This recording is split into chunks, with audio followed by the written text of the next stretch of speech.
Next, remarks by presidential candidates Senators Elizabeth Warren, Bernie Sanders, and Kirsten Gillibrand. We also hear from Washington State Governor Jay Inslee. This portion of the We the People Summit is about 3 hours.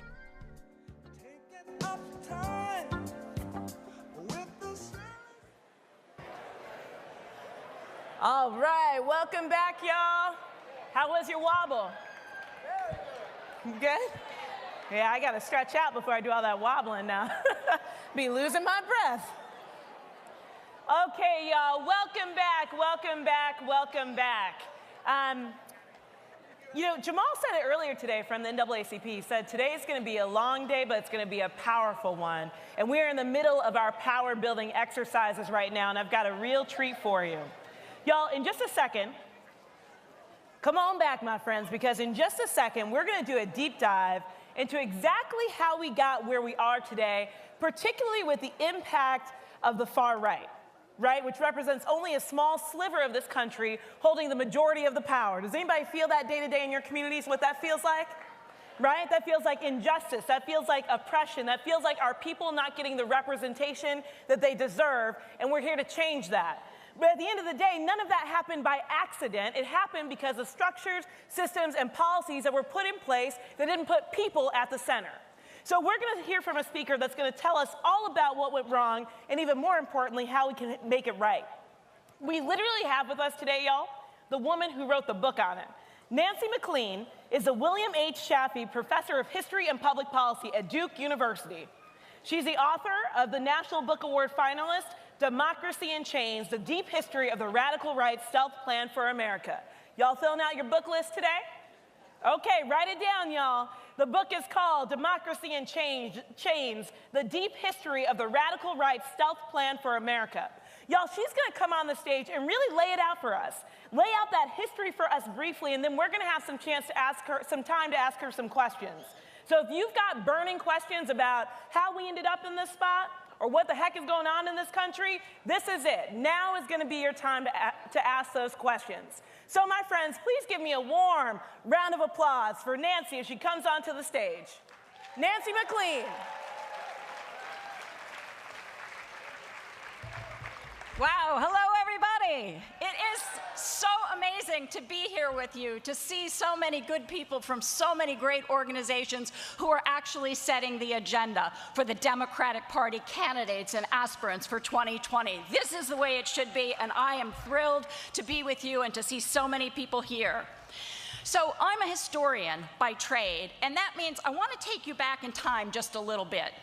I want to ask you to remember how you felt when Barack Obama won in 2008.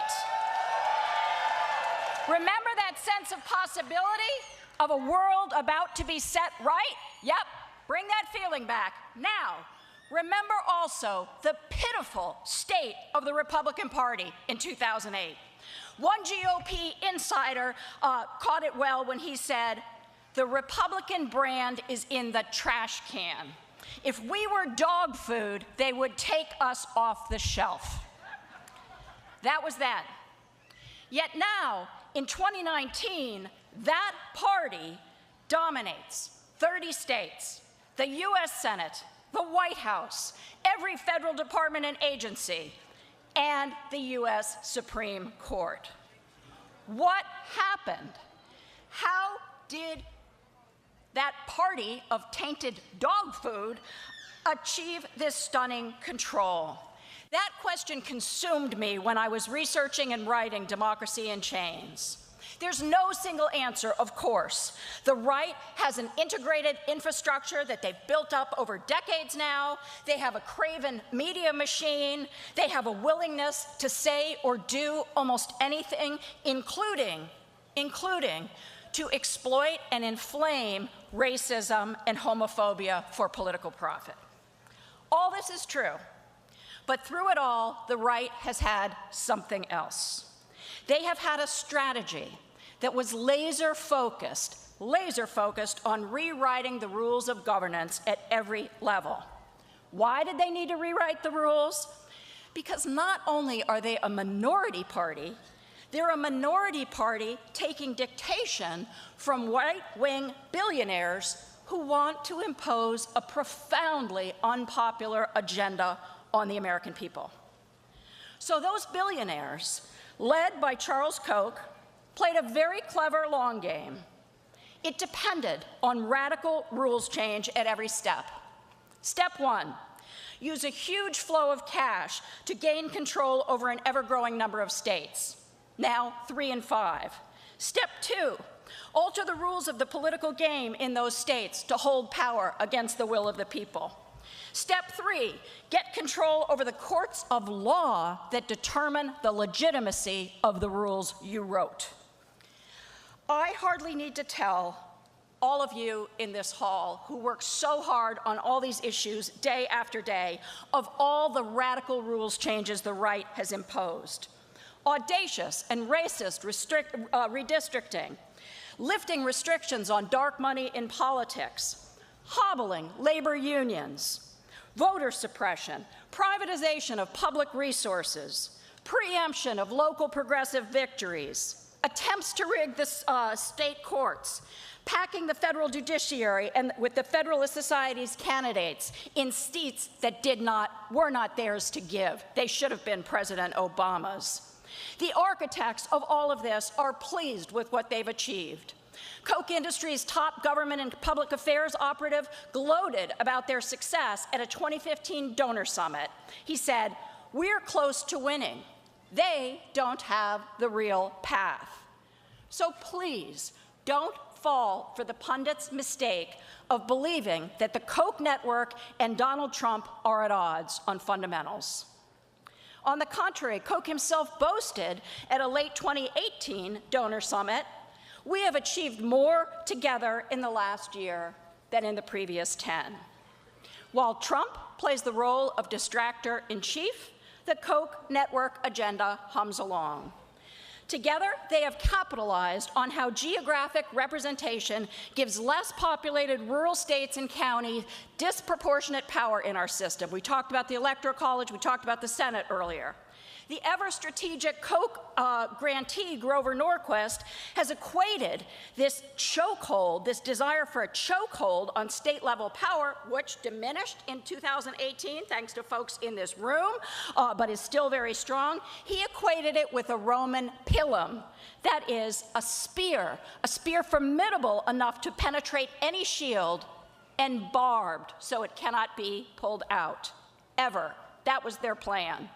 But we woke up. The people paying close attention, like those in this room, figured out how the other side was working to achieve the inexplicable. And that realization of how the other side was working explains the singleness of purpose among all the host organizations here today. As someone who studies social movements, I can tell you that there is a unity on display here in this room among these organizations that I have not seen on the progressive side in America, except in the eras of our greatest accomplishment. The 1860s, when we abolished slavery, the 1930s with the workers' movement and the New Deal, and the 1960s. We see that unity in the questions that are driving this forum. Across every issue era, across every constituency, people have reached the same conclusion. We have to fix our democracy. We need structural democracy reform to defeat this audacious radical right. And not just the easy changes. We need the hard ones, too. We need to stop the flow of corporate money in politics. We need automatic voter registration. We need independent redistricting. And that means some Democrats will have to lose seats because we have to have the American people trust that we are for real about fixing what ails us. So what have we learned over these past few years? We have learned that without a healthy democracy, no one represented here can do what the vast majority of Americans want. Public opinion is on our side on issue after issue represented in this room. We have extraordinary talent and resources on our side, and the most stunning bench of Democratic candidates in history. What a pageant we're seeing today. But all of this, I have to tell you, all of this will be for naught if those Democratic candidates in 2020 failed to make systematic democracy reform their shared top priority. The right cannot be defeated on terrain the right has rigged. That's a loser's game. And that is why every Democratic presidential candidate and every other one must understand and patiently explain to the voters of both parties just how egregiously our democracy has been rigged to serve the billionaires. Some are already doing that. We've heard some today, but everyone needs to. If you follow sports or play board games with your kids and grandkids, you know that rules matter. A child might say a rule is unfair, but they understand from an early age that rules really matter. They determine winners and losers. And good people have been losing for too long and too much because of the rules the right has rigged. And that is why those in this room speak with one voice to say that transformational democracy reform can become our side's Roman pilum, a progressive pilum that can lock in a just democracy, a fair economy, and a sustainable future for all of us. Finally, at last. Thank you.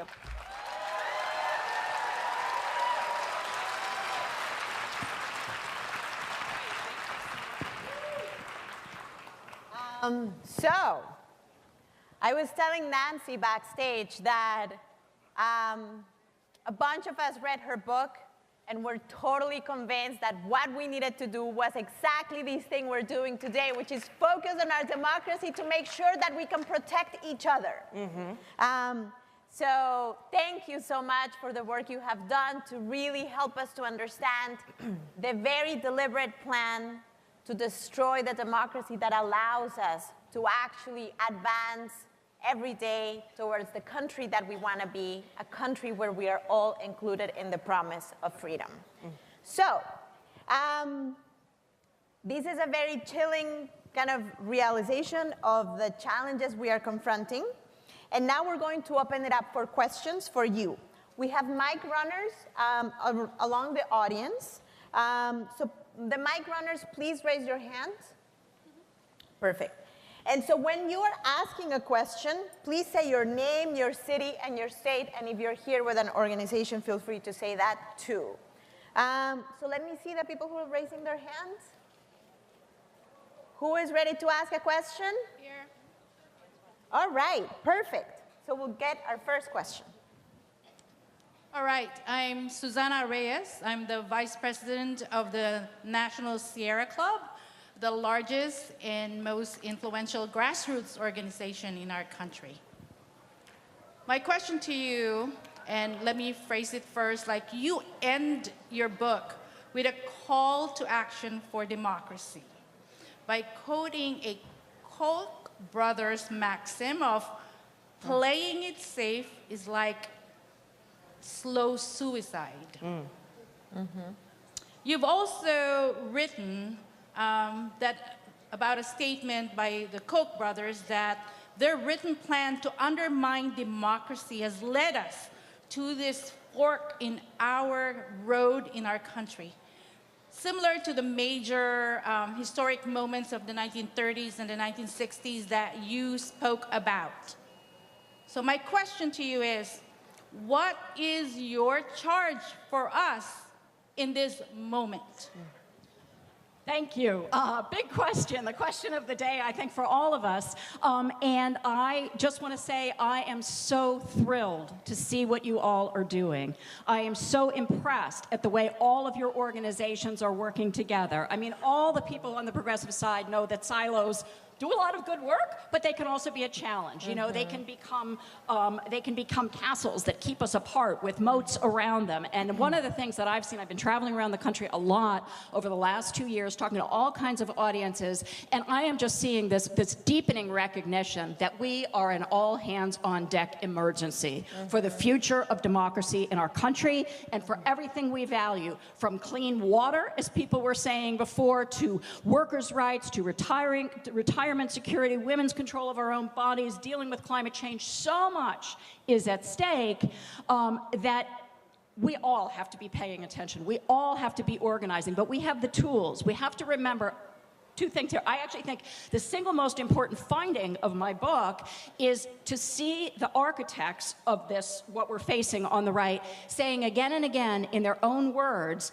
that they are doing what they are doing because they know they're a tiny minority, because they know their vision is unpopular, because they know they can't tell the truth to people and hold power. So to me, that says we have a colossal source of power in the great majority who agrees with us on all of the issues, who are out there in our communities, who are experiencing the same problems and challenges. So I just think this is a huge organizing challenge, and there's not a single, a single magic bullet way to do it. I think it's what you're all doing, right? In all, in unions, defending, standing up for democracy in the workplace, and CPD and the work that you do, the Sierra Club and Greenpeace fighting on the environment, Black Lives Matter. Everybody's involved in this work. I think the key thing is to work in the areas that affect us most deeply, that we're most passionate about, but to always do so with an eye to the bigger picture, right? And to making the links that we need to make in order to to fix these rigged rules and get rules that will actually enable a fair, inclusive democracy where everybody can thrive. And so that's really the challenge, and you guys have taken up the challenge. I'm just so truly blown away and moved to be here, so thank you. Thank you. We often, I think many of us are here not as our first time doing some effort of joining in community and coming together. I think the people in this room have, I know, spent many hours in sit-ins and marches and protests and getting voters out and talking in union halls and in the basements of churches about the issues that we're facing and the solutions that we have together. We often talk about democracy as something that needs to breathe, that cannot exist without us. We need to breathe life into our democracy with our stories, with our marches, with our town halls, with our actions, with our civil disobedience every single day. So all of us are choosing to do it together now in a very focused and deliberate way to be able to respond to this very focused and deliberate plan of the very, very few who see their power slipping away through democracy. So now let me get another question. I see someone else there. Please introduce your name, yourself, name, state, and organization if you have one. My name is Selena. I'm president of the Austin EMS Association, CWA Local 6914. CWA. I'm also the first female and person of color president of any public safety union in Austin. Wow. So basically, I see how racism plays out every day in my own life as a public servant, as well as in politics in Texas. And so my question is, you talked about the game plan for the far right, and especially how the corporate elite runs this, and how they're following a very clear path to help dismantle the state. Can you talk a little bit about how white supremacy plays into this plan historically and today? Yeah, thank you for that question. I actually did not set out to write a book about the people that I did write a book about, including Charles Koch. I actually was looking at the state of Virginia's resistance to Brown versus Board of Education. And what I found is that the free market fundamentalists glommed on to the schools crisis in the South and saw their first chance for a mass audience in the privatization of schooling that they wanted to come from reaction to the Brown decision. So I won't take you through all of that, but I will say that that is foundational. And that this whole set of ideas has been twined really since the beginning of our country, these notions of extreme economic liberty with racial subjugation, right? And that you cannot have this vision of free market fundamentalism and say that capitalism is this perfectly fair system without somehow excusing the fact that people of color are disproportionately, historically, and cross-generationally suffering disproportionately from this system. Yeah. And so you do see often this split, this shift, this sliding off from the free market fundamentalist cause to the alt-right, right? Libertarians who find those ideas too arid and end up in the kinds of groups we saw in Charlottesville. So ultimately, they are about social Darwinism, right? right? Blaming people for their suffering, and they're about trying to make us not care for one another, telling us that we can divide easily into takers and makers, and that the makers must be protected from all of us in this room, whom they would stigmatize as takers. So the race and class motives are so fused in this that it's almost impossible to divide them. Yeah, thank you. I think we all know race and class are always go hand in hand, and that's why the struggle for racial justice and economic justice is actually one and the same, as is the fight for our lives and the fight for our country, one and the same. So we have time for one more question. Let me see, do we have someone lined up? Right here. Okay. Mm-hmm. Okay, one more question here. Okay, I see a sister Judith from Howell, SEIU. I'm with Local 32BJ SEIU. I would like your learned opinion. I started in this stuff in the civil rights movement. My first job in Washington was to go down to Prince Edward County and help get the fourth graders ready to go back to a public school when the schools were reopened by the courts. As we focus on 2019 and 2020 and beyond, how do we keep people focused on the issues? And can we set up some kind of meme or signal when the diversions and the distractions come up? I don't care whether Mitt Romney blows out one candle or all of them on his birthday cake. I don't care what percentage of Choctaw Elizabeth Warren is. I really don't care about, and because I don't care about a lot of these things, that now the press is trying to compete with the supermarket tabloids and make news when it's not really news. But how do we all as organizations keep people focused on the issues and the agendas and the things we need to do next instead of the diversions and distractions? Woo. So eloquently put, and as it happens, the project I did start to research was the shutdown of the schools in Prince Edward County. So very moved to hear that connection from you. I think this is crucial for us to think about our own long game, right? Because however awful what they've done, you can at least respect the fact that they had a vision, they put a marker way down in the future, and they said, how are we going to get here? We don't want to be doing a world anything like theirs. We will not use their stealth and their lies about voter fraud and climate science and everything else. We don't want any of that. But we could take a lesson to have a long game of our own, right? Put out a marker, and I think you all are doing that. Put out a marker of the society we want to have in 2020. Stop just focusing on the next election cycle or foundations who make you focus on a 3-year grant application. Think about where we need to be. What track do we need to lay down to get there? What partners do we have to walk with? How do we have to change the national conversation to make these things achievable? How do we build what we need in an integrated, systematic, strategic long game? I think that process is beginning among groups like those in this room, and I'm really impressed with what I'm seeing. But I think you are absolutely right. We have got to become religious about resisting the distractions. You know, every day, especially the phone is pushing all this crap, as you said, like tabloid supermarket stuff, and we've got to stop clicking on those dumb things and following Donald Trump, because usually he's trying to distract us from something. I don't know if you saw, I'm sure the folks from the Sierra Club did, it was maybe a week and a half ago, there was a Trump administration official who was meeting with oil and gas corporations. And he said, it is absolutely thrilling to be working with an administration like this.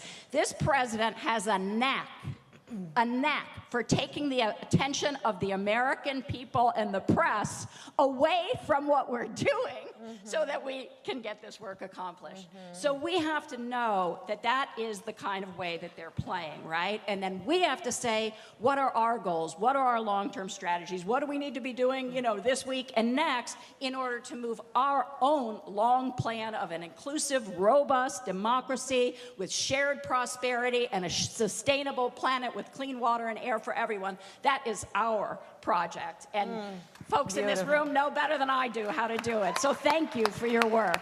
I'm so grateful. All right, so now we know, right? Thank you so we much. have to put, Nancy, thank you so much. Don't go. Hold on a second, stay with us. So now we know the task for us is to put a marker, not in the next 2 years, although we have to conquer the challenges of the next 2 years, but a marker of the society that we want to create, the country that we want to bring into existence with our stories, with our actions, with our joining in unions, our joining in community, with our civil disobedience, with our voting, with all of the actions that we're doing to bring democracy alive and to breathe life into it. So now, please, let me see, those of you, can we turn up the lights just for a second to see the audience? I want to take a picture of this beautiful room. And I want you to please help me welcome an amazing person. But if we can't turn on the lights, I don't know if we can. Well, if we can, I'll take a picture of you. If not, I won't. Okay. But while we figure out the lights, please, put your hands together. And actually, we can. So stand up if you can. Ooh. If you're ready. So let me see who is ready to fight for democracy. All right. Who is ready to imagine the country that we want to be in 20 years? And fight for it? Who is ready to fight for it? All right, well then, please help me welcome one of the fighters of our movement, one of the people that has been leading labor unions in this country. Please help me welcome the president of CWA, President Shelton.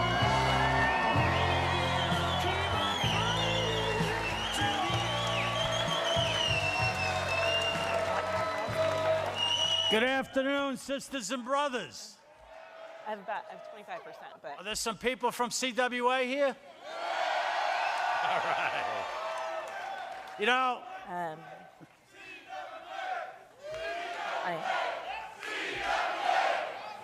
I only have a minute. The members of CWA go to work every day across the country at telecom companies, at airlines, in state and local government, in the media, in healthcare and manufacturing, and many other businesses, large and small. We're here today, all of us that from CWA are here today because we care deeply, deeply about the future of our democracy and our country.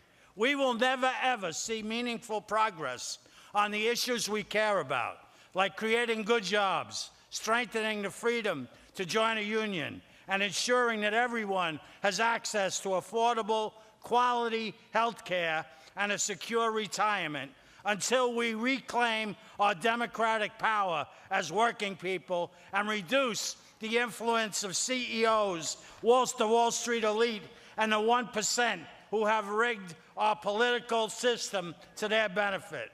And that's why we think it's so important to be together today, to make our voices heard, and to find out what the people who want our votes will do to make sure that our democracy works for all the people, not just the people on Wall Street, not just the people in corporate offices, but all the people, everybody in this audience and everybody in the United States. So, brothers and sisters, what we have to convince them, brothers and sisters, is that, and say after me, please, this is what democracy looks like. This is what democracy looks like. This is what democracy looks like. Thank you. All right. Okay, let me hear it again. Show me what democracy looks like. Show me what democracy looks like. Show me what democracy looks like. All right, y'all. Come on, give it up for President Shelton one more time. Yes. Next up, we're proud to welcome Mike Brune from Sierra Club to the stage. All right, thank you, Kelly. How you doing, everybody? All right, I want to say one thing. I want to bring you back to a moment that maybe everybody here has had. Maybe you've had this many times over. It's late at night.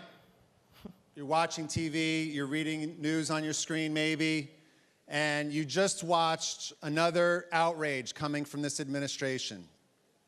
Someone that you love has been threatened. Some place that you love is being put at risk. Some value that you hold dear is being ridiculed or mocked or stepped all over. And you're sitting there, maybe you're alone, and maybe you doubted yourself, or you doubted all of us. And you wondered, are we enough for this moment? Are we strong enough?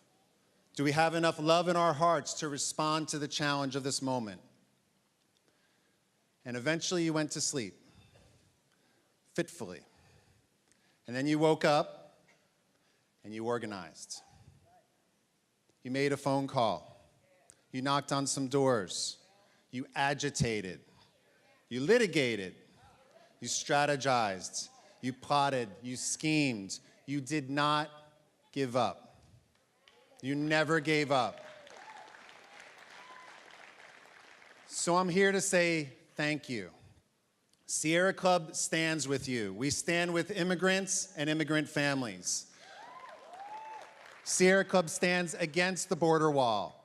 We stand with working families here in this country, whether you work in the clean energy industry, in the coal or oil and gas, or any industries. We stand with the fight for 15.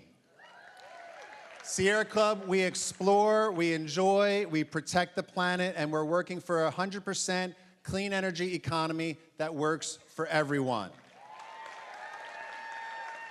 We are working for a country, an economy that works for everyone, and a democracy where everyone can vote, where every vote is counted, and no person's voice can be shouted down by corporate money. And most of all, we stand with you.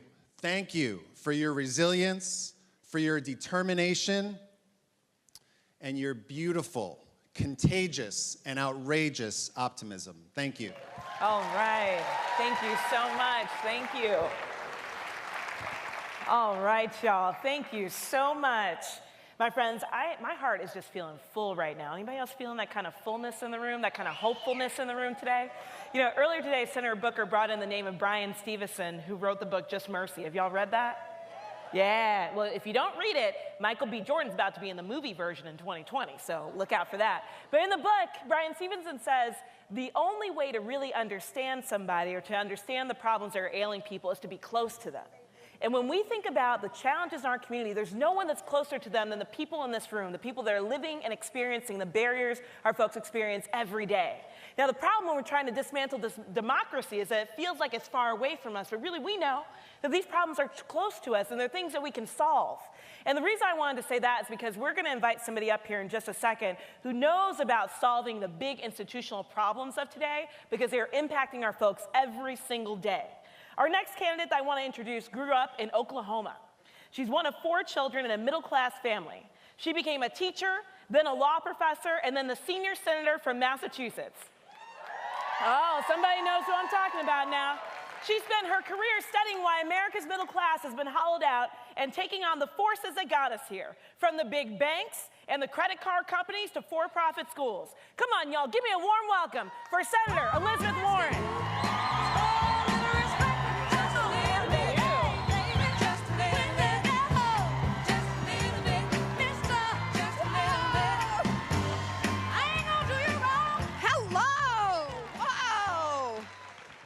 Great crowd. I am so glad to be here with you all today. You know, this is a perilous time for our country. And every single day that goes by, we see a new form of the risks posed to our country by a corrupt administration.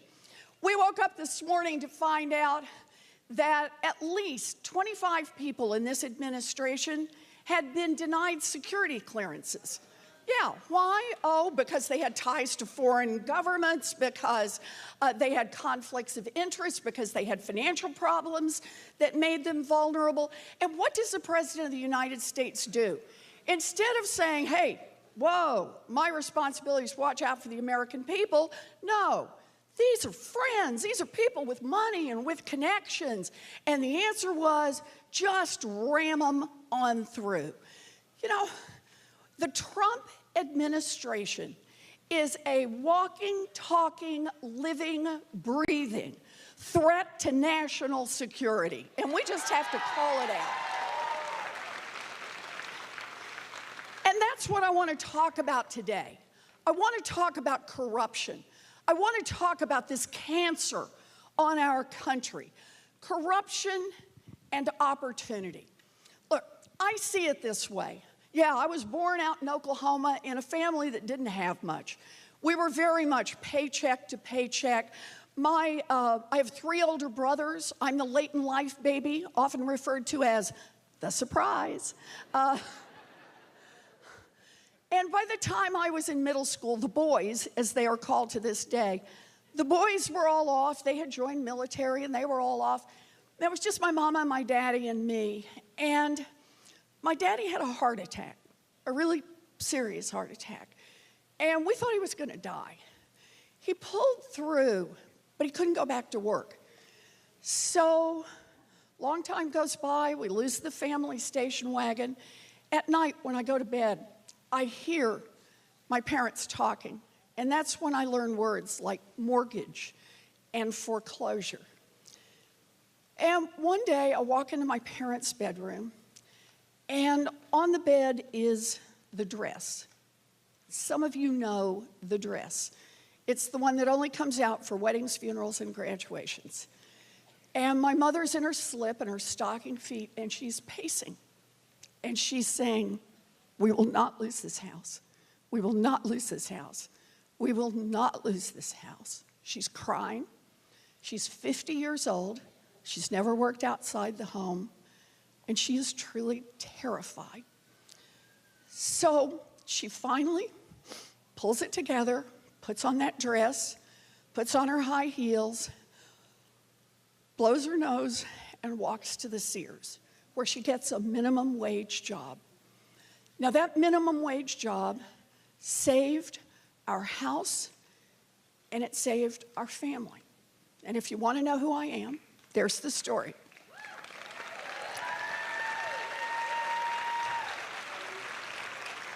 And here's the thing. For many years, I thought that was a story just about my mother. About how, no matter how scared you are, you reach down, you find what you need to find, you pull it up, and you do what has to be done to take care of the people you love.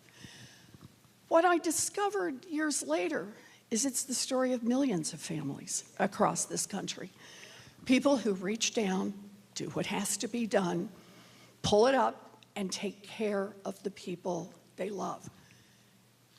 And it was only years after that that I understood it is also a story about government.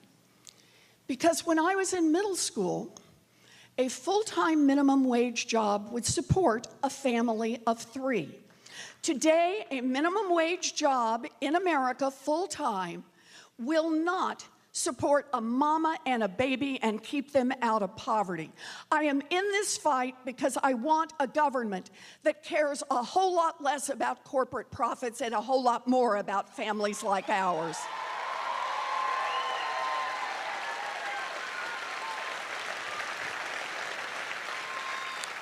Now, I made it on through school. I got to live my dream. I got to be a special needs teacher. That was my lifelong dream. Let's hear it for America's teachers. Come on. Now, I taught back in the day, though, and at the end of my first year in teaching, I was visibly pregnant, which meant the principal gave you a handshake, wished you well, and hired somebody else for the job. That's how I ended up going to law school. That's how I ended up becoming I practiced law for like 45 minutes and then made it straight back into teaching. I traded the little ones for much taller students, but always worked on one central question. What's happening to working families in this country? What's happening to opportunity in this country? Why is it that for millions of people who work hard every day, the road is becoming rockier and steeper? And for people of color, even rockier and even steeper. What has gone wrong in this country?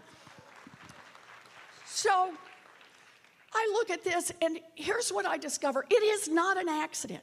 It's not something that just happened on its own. What's happened in America has been a series of deliberate decisions made in Washington. Understand it this way. This government right now in Washington works great for giant drug companies, just not for people who are trying to get a prescription filled. Yeah.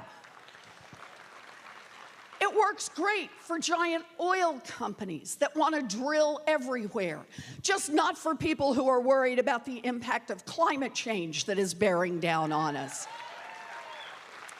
It works great for giant financial institutions that are determined to make profits wherever they can, just not for people forced into payday lending who are trying to make it paycheck to paycheck. When a government works great for those at the top and for no one else, that is corruption, pure and simple, and we have to call it out.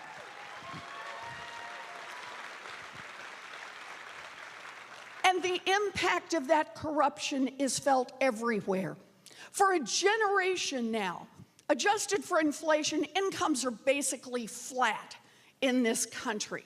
But what has happened to expenses? The cost of housing up more than 2/3. The cost of a health insurance premium more than doubled. The cost of sending a kid to school more than tripled. The cost of childcare up 5 times. The squeeze on working families is real. And the squeeze on families of color is deliberate. Let me just make one pitch here. We've known for generations one way that working families build wealth is they do it by buying homes. You know the advantage. You get an asset, it appreciates over time, you get it paid off. So it's no surprise to learn that starting back in the 1930s, the US government started subsidizing the purchase of housing for white people. For black people, for brown people, they discriminated. It was called redlining. And the consequence was, by the 1960s, there was a huge gap in home ownership between African Americans and whites. So what happens? We have a civil rights movement. We say we're going to change all this. We put money into housing, and it gets a little bit better. And then what happens? Along come the big banks, and they figure out that they can focus on communities of color, take wealth out of those communities, and just leave the devastation behind. And where was our government, our regulators? They were working great for the rich and the powerful, just not for anyone else. The consequence of that, today, the black-white homeownership gap is larger than it was when housing discrimination was legal in this country. Think about that. And assets. For every $100 of assets that a white family owns, a black family owns somewhere around $5. This is not an accident. This is one deliberate policy in Washington after another, and we have to call it out now.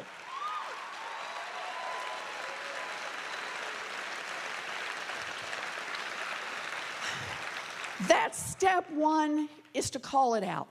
Step two is to say, we are committed to make real change. We are going to attack this corruption head on. I have the biggest anti-corruption bill since Watergate. Lots of parts to it. I'll just tell you a couple. End lobbying as we know it. Stop the revolving door between Wall Street and Washington. And how about one more? Anybody who wants to run for federal office, you got to put your tax returns online.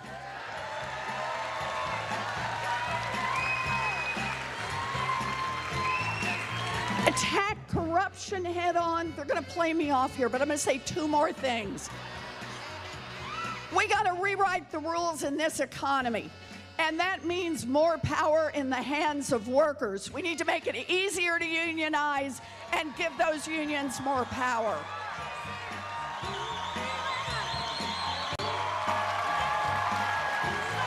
And one more, we need to rewrite the rules to protect our democracy. I want to see a constitutional amendment to protect the right to vote and make sure every vote gets counted.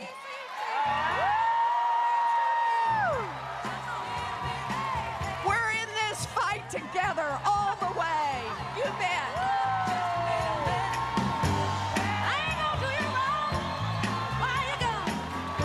All right. Woo.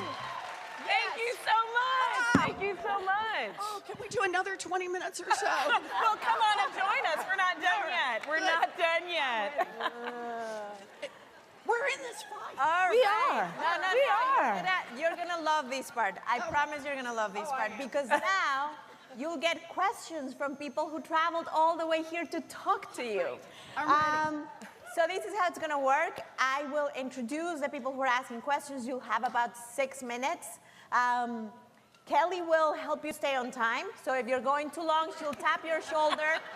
If we have a little bit of time, she will ask you a follow-up question. Okay. And remember that the third question is your last question, so you can use it to do a closing as well. Okay? So, are we ready? Yes. All right. Okay. So our first question for Senator Warren comes from Ana Victoria Cruz Alanoca.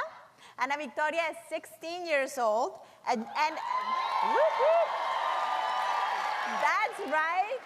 She's changing our country starting at a very early age, and we owe young people so much. So she's a junior at Benjamin Academy High School and a youth leader at United We Dream. Let me hear it for United We Dream. So Ana Victoria was born here in Washington, D.C. to a Bolivian mother, and her stepfather has TPS, Temporary Protected Status, a program that Trump terminated early in his administration. So let me hear Ana Victoria. My name is Ana Victoria Cruz. I was born in Washington, D.C., and I come from a family of immigrants, including an undocumented mother and stepfather with temporary protected status. Senator Warren, you have said that you support creating a pathway to citizenship for undocumented people like my family. And you've called for changes to our broken criminal legal system that has hurt many members of our communities. And yet, politicians spend billions of our tax dollars on for-profit immigrant detention camps and prisons to lock up millions of mostly Black and brown folks. The people want justice, but our government is giving us misery. We know that locking people up has become a multi-billion-dollar industry, and corporate interests spend massive amounts of money to influence politicians. That is wrong because corporate interests spend tons of money to influence who becomes a judge, including the Federalist Society and the Heritage Foundation.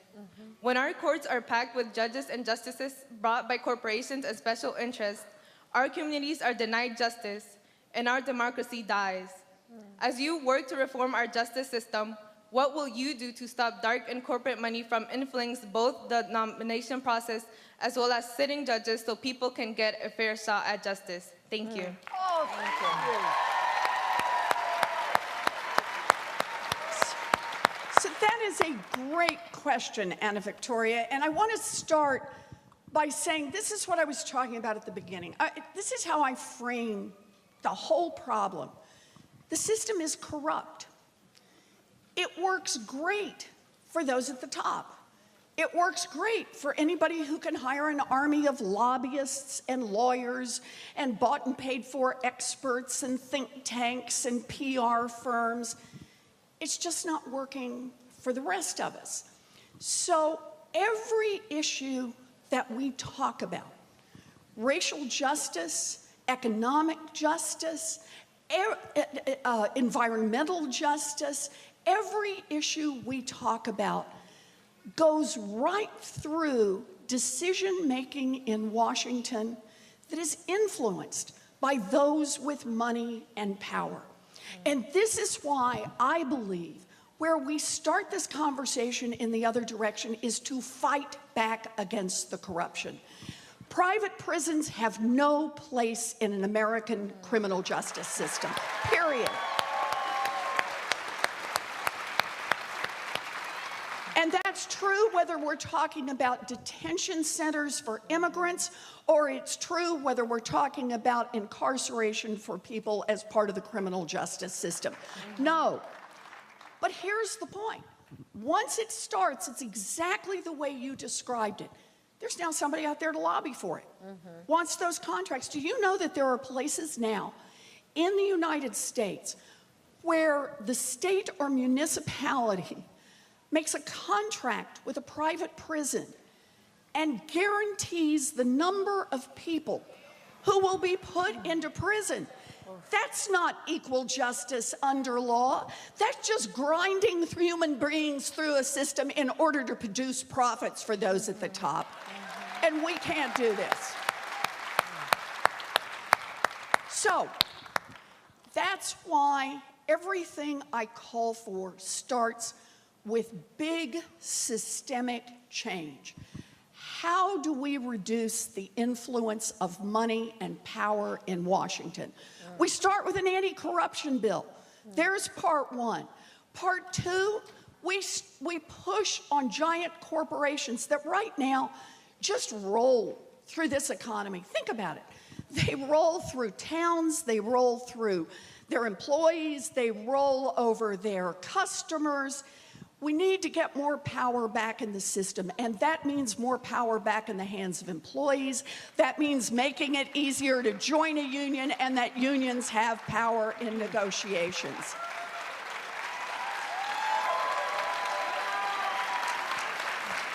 It also means we have got to put a bigger investment in protecting our democracy. I mentioned earlier a constitutional amendment to protect the right to vote for every American citizen and to guarantee that that vote gets counted. That's a good place to start.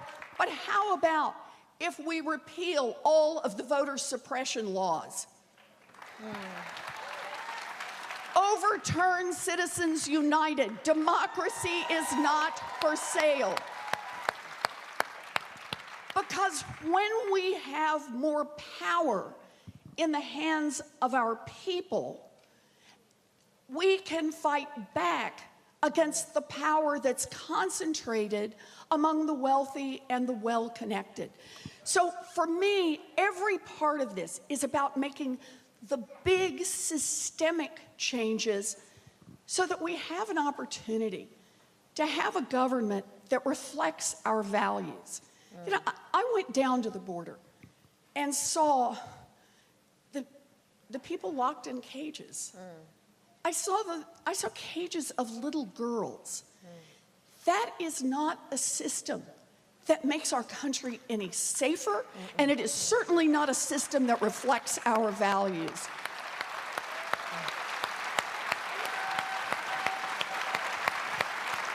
So you're right, Anna Victoria, I'm already completely on board. I want to protect our dreamers. I want to make sure that we have a pathway to citizenship. I want to protect people who are here under temporary protected status.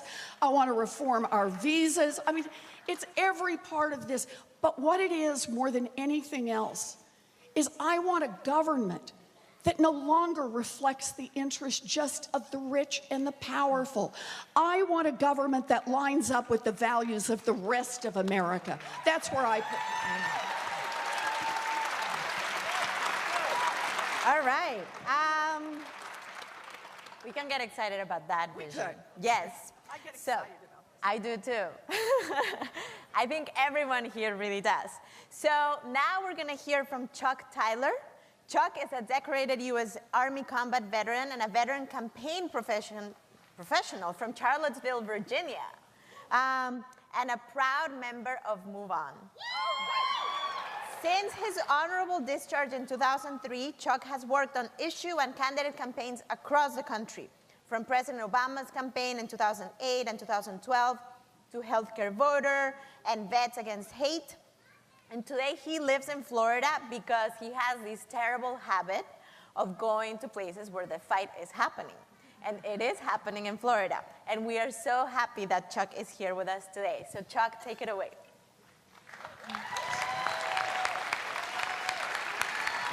Hey, Chuck. Hi, thanks so much for being here, Senator. So, I have a lot of buddies who have deployed overseas to protect the democratic processes in other countries. However, you know, here at home, we've got corporations like Hobby Lobby, who incidentally have just completely undermined the ability for millions of women to have access to safe and affordable contraception. So corporations like that are fueling a really extreme right-wing agenda that's devastating to Black and brown communities and low-income communities. Now, I appreciate the fact that you have rejected corporate PAC money. However, we also know that it's been individual donations from Wall Street and Silicon Valley that have fueled some of your campaigns. Small donor, publicly financed systems work to bring us back to the democratic process of one person, one vote, something that we as Americans believe in and have fought for. My question for you, Senator, is if you're elected president, can we count on you to create a small donor public financing system on a federal level for every federal election? And if so, why? Okay, so Thank you, Chuck. Oh, thank you, Chuck. It's a great question. So let me start by saying thank you. I'm grateful for your service, as is everyone. I have 3 brothers who are veterans, and the notion that we have people who have served, who come back and serve again by supporting our democracy and fighting for our democracy, I think is one of the best things we got going in America. So thank you. Thanks, Chuck. I'm glad you asked about money in politics. Look, every part of this for me is about how money influences what's going on in Washington. And we talk about campaign finance reform, and we should. Campaign finance reform is important, but understand, money seeps through this town a lot more than just in campaigns. It's here all the way. It's here with the lobbyists. It's here with the lawyers. There's not a decision that gets made in this town over on Capitol Hill that there's not somebody in the room watching out for the wealthy and the well-connected. And so my view on this is we got to fight back against this on all fronts. But a good place to start right now in a Democratic primary is to start by asking candidates where their money comes from. And I think that's the right thing to do. So let me just start by being completely transparent about this, Chuck. Look, when I started a presidential campaign, I looked around at this and I said, there are kind of 2 ideas for how you could run a campaign. You can either try to do it entirely with small donors and volunteers and build a grassroots movement, or you can spend a lot of time with a lot of wealthy folks behind closed doors and then hope you'll have enough money when you get to the end to buy a bunch of TV ads and run your campaign. I believe that we have a real opportunity right now in a Democratic primary to build from the grassroots up. So here's what I've done. I take not only no corporate PAC money, I don't take PAC money of any kind. I just don't take it. I don't take any Washington lobbyist money of any kind. And I'm not out sucking up to a bunch of billionaires hoping that they're going to run a super PAC for me. I'm not doing it. And I made the decision that I'm not going to do a bunch of high-dollar fundraisers with millionaires and corporate executives. In other words, I'm going to try to run this thing with what we can do on small donations and volunteers. And by the way, let me just say to all of you, if you think that's a good way to run a campaign, then go to ElizabethWarren.com. I'm serious. You got to sign up. If I believe in this, we got to make it happen. Go to ElizabethWarren.com, put in $5, volunteer an hour. Whether or not you've even decided who you want to support ultimately, we have to show that building a campaign from the grassroots up can work in America in 2020. That's our job. And here's the big difference. When we roll in to the election in 2020, when we're in the general election, if we spend this next year truly building a grassroots movement, that's going to be our comparative advantage in that 2020 election. Everybody's going to have plenty of money at that point to push back and forth and TV ads and so on. But if we have really built a grassroots movement, think what that will mean. It will mean we got a better shot at the White House. It will mean we've got a better shot up and down the ballot to take back Congress, to take back some of our state houses, to take back some of those governor's races. Because when you build from the grassroots, it helps everybody who's in the fight, not just the one at the top. And one more thing, we build that grassroots movement, that's what gives us the energy to carry over, to start in January 2021 to make the changes we must make so that someone like Donald Trump is never elected president of the United States again.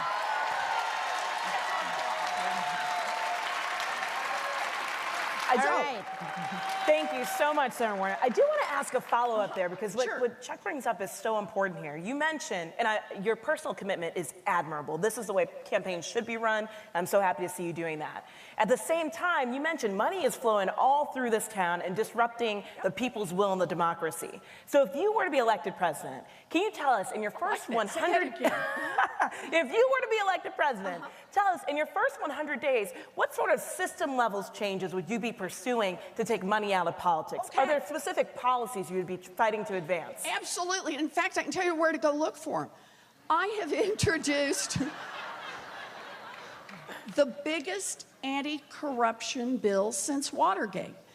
And it's a big bill because it is a big problem out there.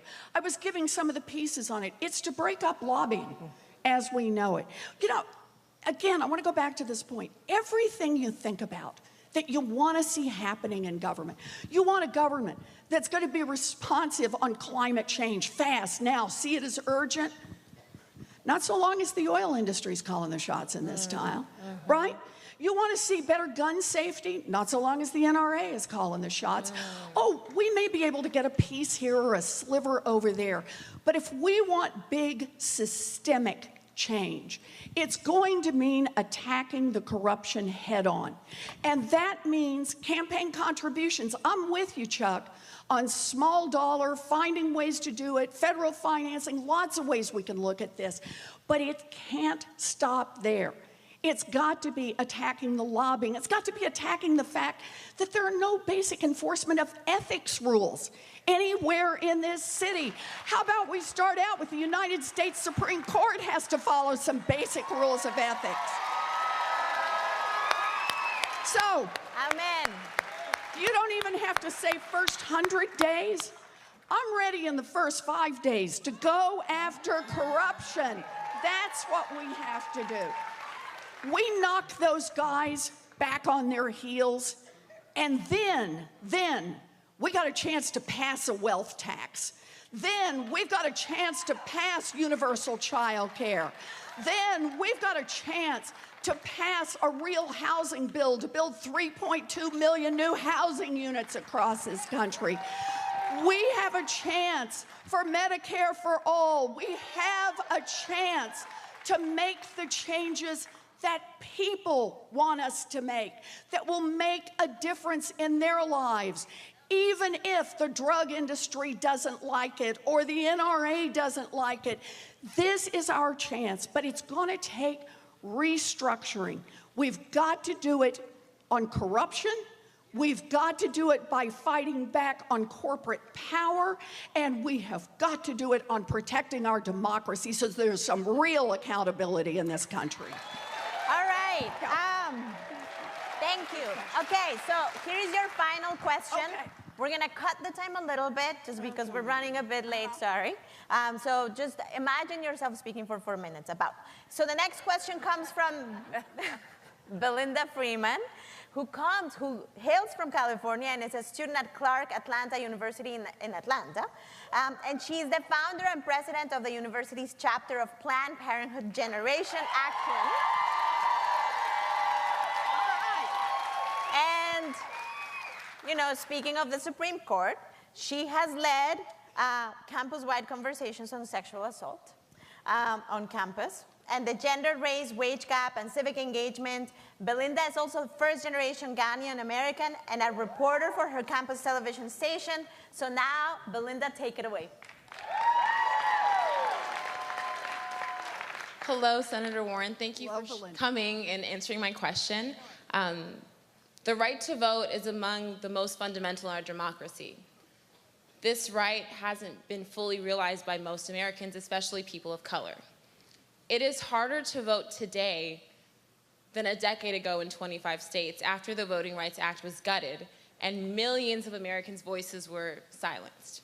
For example, in Georgia, where I go to the illustrious Clark Atlanta University, HBCU folks know what I'm talking about, and I do vote in Georgia, me and my peers were able to rally our classmates and friends behind our Spelman sister, Stacey Abrams.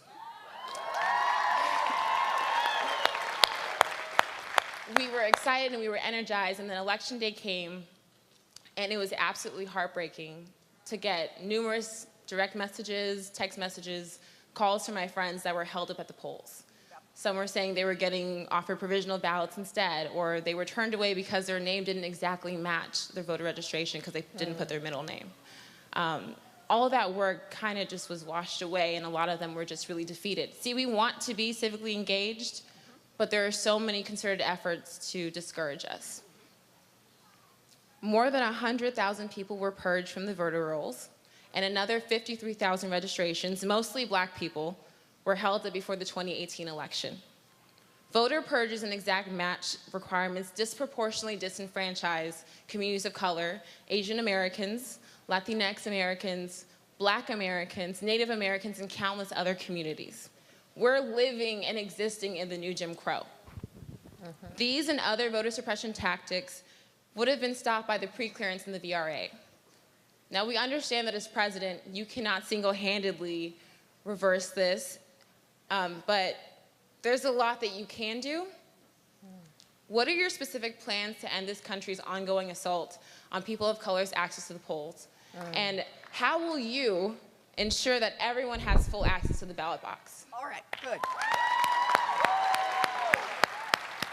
Thank you. It's a powerfully important question. So I'm going to start by dreaming big. And that is, we need a constitutional amendment to protect the right of every American citizen to vote and to get that vote counted. That's where we should be aiming.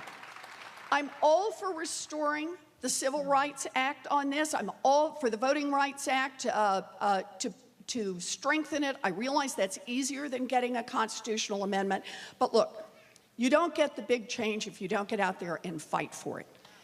And for me, that's what we need to do. I want you just for 1 second to think about the difference. If we had a constitutional amendment that protected every citizen's right to vote and to get that vote counted, all of a sudden, every one of these, what kind of voter suppression craziness is someone trying to put through, starts to weaken. And you've got federal muscle behind making sure that every American citizen gets a right to vote. There's another reason to fight for it, is that most Americans think that's already the law. But it's a highlighting point. People are shocked to discover that that's not guaranteed in the Constitution, and that states that want to suppress the vote, because that's how the people in power stay in power, have a lot of leeway for that. We need to put a stop to it, and that's why I call for a constitutional amendment, because it talks about this is the bedrock of our democracy, the right of every citizen to vote.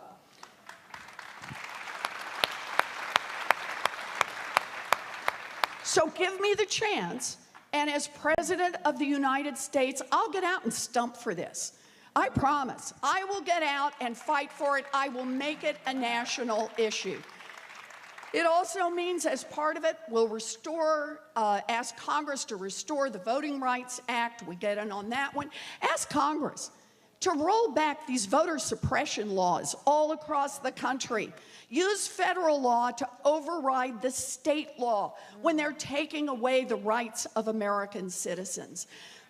But because here's the thing, right now, we're just treating like voting is something, like democracy is something. There's just a machine that's gonna go of itself. And boy, if we haven't learned anything else in the last 2.5 years, we should have learned that this is an emergency. We need all hands on deck, fighting to make sure that every citizen gets a chance to vote and to get that vote counted. And I want to say one more quick thing. People say to me when I talk about this, that's just too hard. Too hard, girl. You know, you ask for too much, ask for something smaller, ask for little stuff out at the end, smile more. And here's what I say. You know, what do you think they said to the abolitionists? Just too hard. Give up now. To the suffragettes, too hard. Give up now. Right? To the early union organizers, too hard. Give up now. To the foot soldiers in the civil rights movement, too hard. Give up now. To the gay rights activists who wanted equal marriage, too hard. Give up now. But they didn't give up. They organized, they fought for working people, they built a grassroots movement, and they changed the course of American history. We have a chance to do that right now. This is our moment. Thank you. Lauren, all right. Yes, all right. Thank you so much. Thank you so much. All right. So give it up for Senator Warren. We will not give up. We will not give up. Let me hear it. We will not give up. We will not give up. We will not give up. We will not give up. Woo, yo, this is a presidential forum. Are you feeling me on that, y'all? Woo, thank you to everyone that's asked a question so far. We're going to keep this program rolling because we've got more folks to talk to. We've got more truth to tell. So our next candidate, we're going to roll right in. Our next candidate was Mayor of Burlington, Vermont.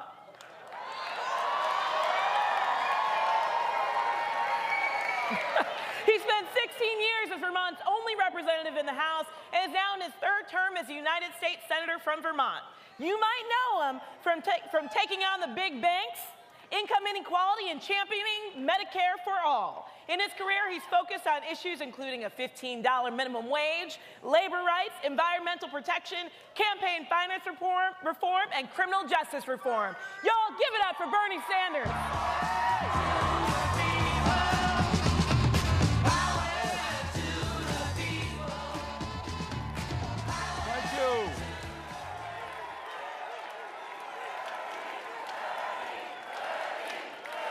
Thank you.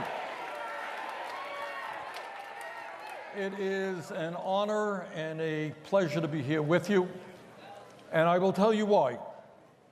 Because you guys are doing exactly what has to be done in this country. You are organizing at the grassroots level. You are standing up and fighting back against Trump's racism and sexism and homophobia and religious bigotry. You are fighting for a government that represents all of us and not just the 1%. Thank you very much for what you're doing.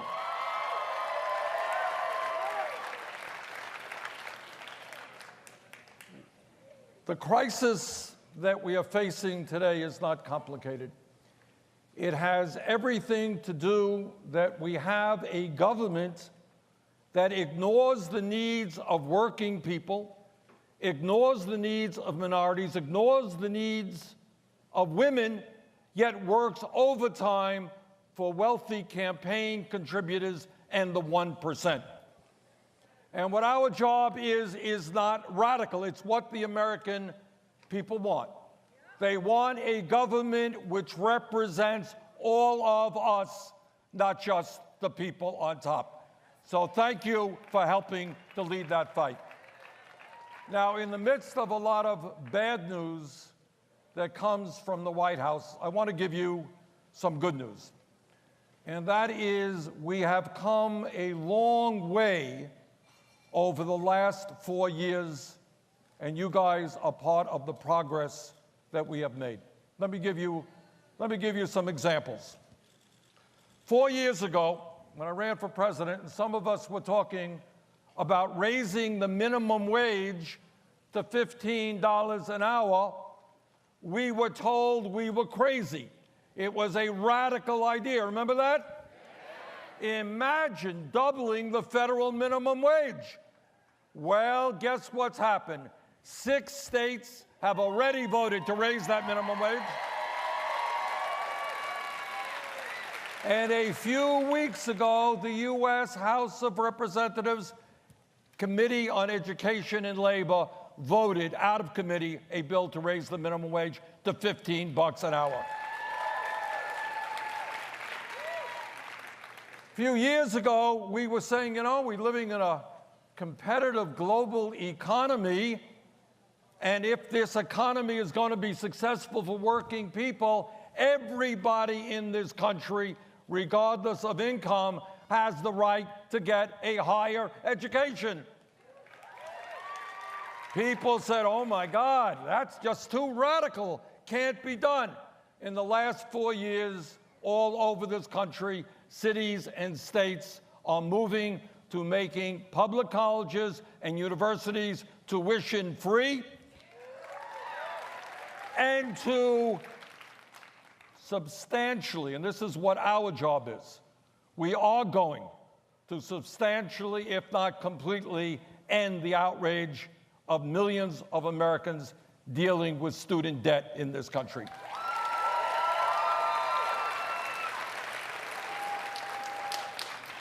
And 4 years ago, we had you really want to hear a really radical and crazy idea?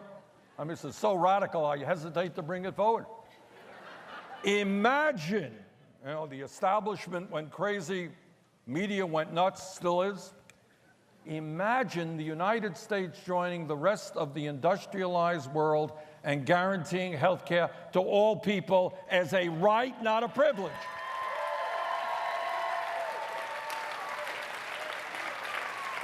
Well, we've come a really long way. That was a radical idea 4 years ago. Poll after poll shows a majority of Americans support that idea as well. All right? 4 years ago, we were talking about the ugliness, vulgarity of the United States having more people in jail than any other country on earth, disproportionately African American, Latino, and Native American. And we said that maybe instead of investing in jails and incarceration, we should invest in our young people in jobs and education. Well, we are beginning to see, we got a long way to go all over the country. Good people standing up and saying, our goal is not to have more people in jail, it is to have fewer people in jail. And when we talk about criminal justice reform, we have to talk about ending the war on drugs. 4 years ago, it was a radical idea to say maybe we should legalize or decriminalize the possession of marijuana. Well, 4 years have come and gone, and guess what? State after state, including the state of Vermont, D.C. have done just that. 4 years ago, there weren't many voices out there that were talking about a corrupt political system in which billionaires are able to buy elections, and that maybe we should move to overturn Citizens United and move to public funding of elections. 4 years ago, there was not a whole lot of discussion about the grotesque level of income and wealth inequality in America, where 3 families today, listen to this, 3 families own more wealth than the bottom half of the American people. And at a time when millions of families, people are working 2 or 3 jobs, 46% of all new income is going to the top 1%. So what we said, and I think more and more people are saying it now, maybe instead of giving tax breaks to billionaires and large private corporations, maybe we should demand that the wealthy and profitable corporations start paying their fair share of taxes.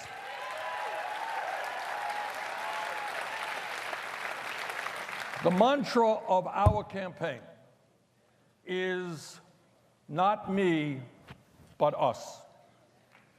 And the reason for that is not just that it sounds like a good bumper sticker.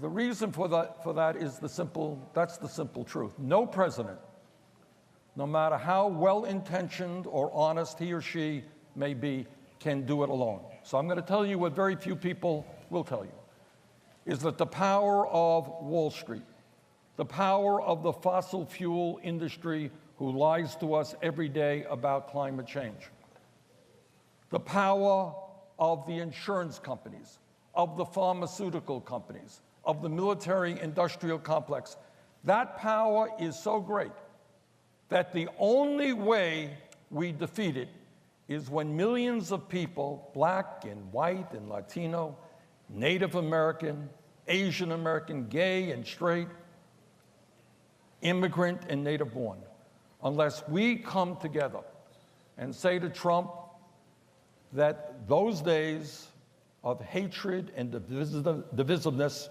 is over, we're going to bring our country together to fight for an agenda that works for all of us and not just the people on top. Thank you very much. All right. Thank you, Senator Sanders. All right, come on and join us over here. Where would you like me? Oh, if you don't mind sitting right here. That's fine. Come on, y'all can clap it up again. All right. Yeah, we're not a quiet bunch. Thank you so much. My pleasure. Senator, thank you so much. So now comes the best part, which is you will get questions from people in the audience, okay. Some of whom have traveled very, very far to see you and talk with you. We will have 3 questions. You will have about 6 minutes. I will introduce the people who are asking the questions. Kelly will help you stay on time. If we have time within those 6 minutes, we will ask you some follow-up questions. And remember, the 3rd question is your final question, so you should use it also as your closing. So are we ready to have some fun with Bernie Sanders? Let's do it. So the first question comes from Ebony Wiggins, Planned Parenthood patient advocate and supporter from Nashville, Tennessee. Yes. Ebony was a vocal opponent of Brett Kavanaugh's nomination to the Supreme Court. Thank you.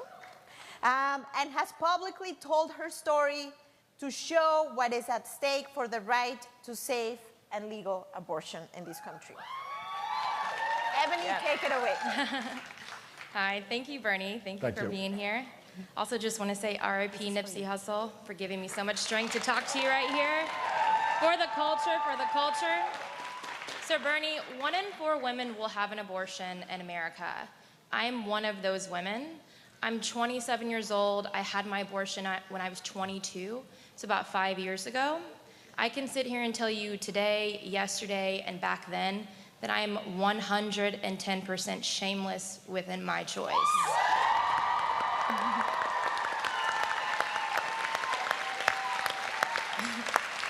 did what was best for me and what was right for me, and I did it, and I took action when action needed to be had. But today in my hometown of Nashville, Tennessee, where I've lived there for about 23 years, a woman has to wait 48 hours after her initial appointment to get an abortion. This past month, in March, the Tennessee House passed the bill, the Fetal Heartbeat Bill, which pretty much means that a woman is denied the right to an abortion after 6 weeks. Most of us don't even know that we are pregnant within that time frame. To bring that full circle, we now have a Supreme Court that could possibly take away the right and the access for us to even have that options for future generations. I say all this because, as you probably know, for the past few years, Republican Senate leadership has completely ignored the American people. They have dismantled long-standing processes in order to confirm justices that are very extreme.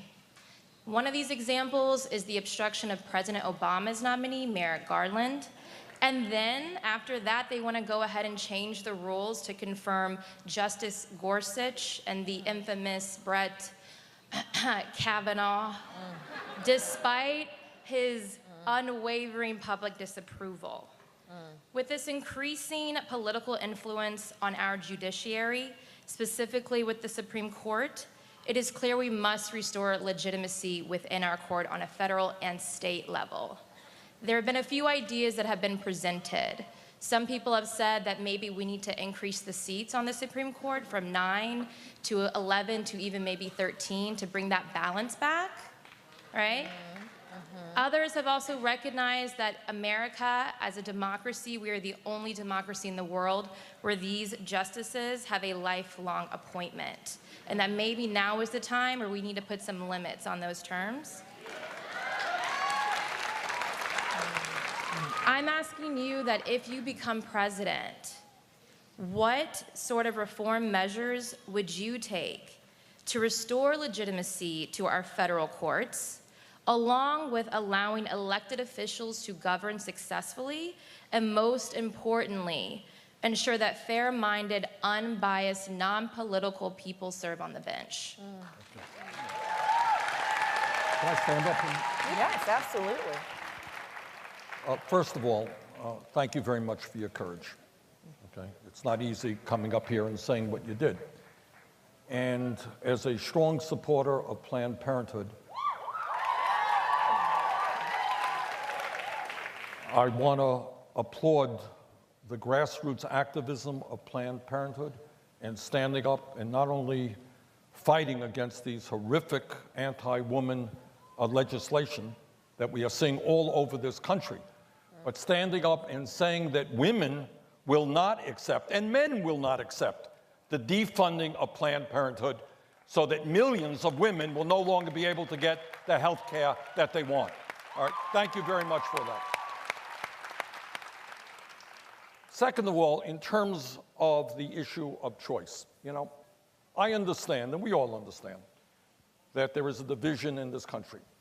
But what I really don't understand and don't accept is the hypocrisy of my Republican colleagues who day after day say, you know what, we are conservative, we want to get the government off of the backs of the American people. We want a limited government. Let the American people do what they want, get government off their backs. Except when it comes to the right of a woman to control her own body. Now, that is absolute hypocrisy, all right, okay? And I will do everything I can, and there's a lot that a president can do to make sure that that decision of whether or not one has an abortion is the decision of the woman, not the federal government, not the state government, or the local government.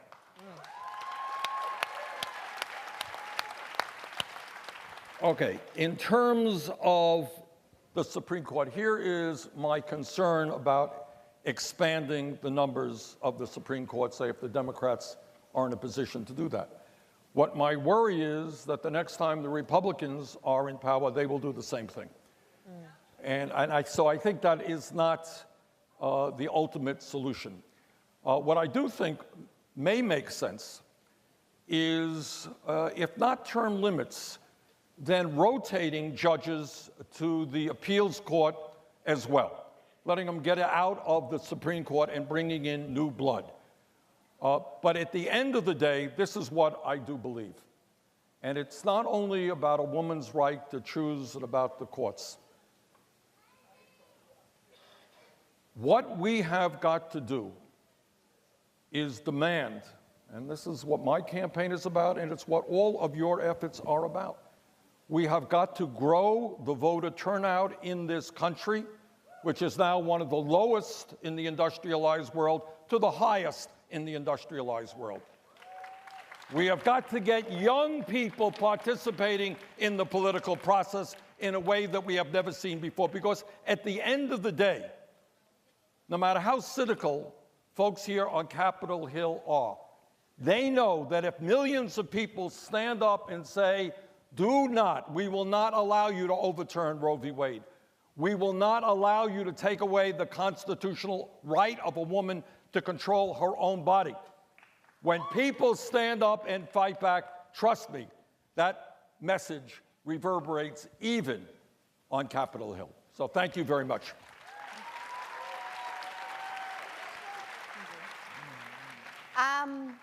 Thank you, Senator. So the next question comes from Lauren Poteet. I'm sorry if I butchered it. Lauren is from Southern Virginia and currently serves as the chair for women in the NAACP DC chapter.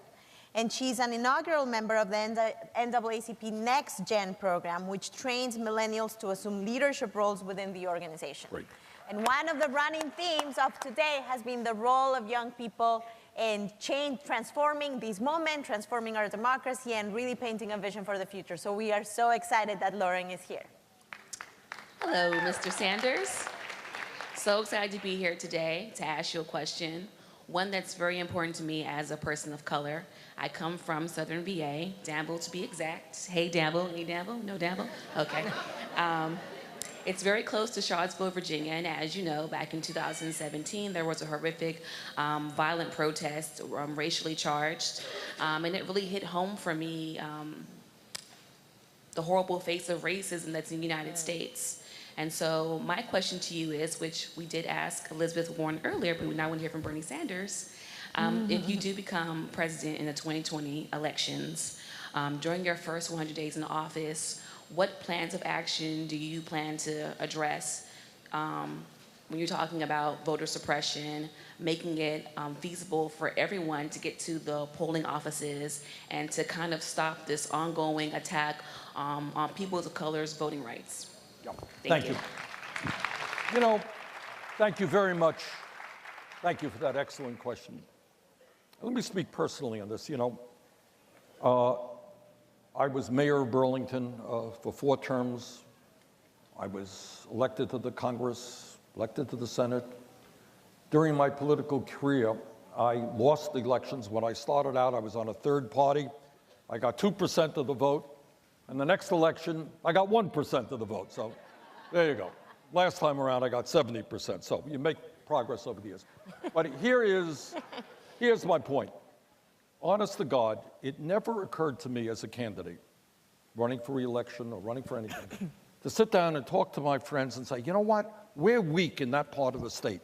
Let's figure out a way that we can keep people from voting because they might be voting against me.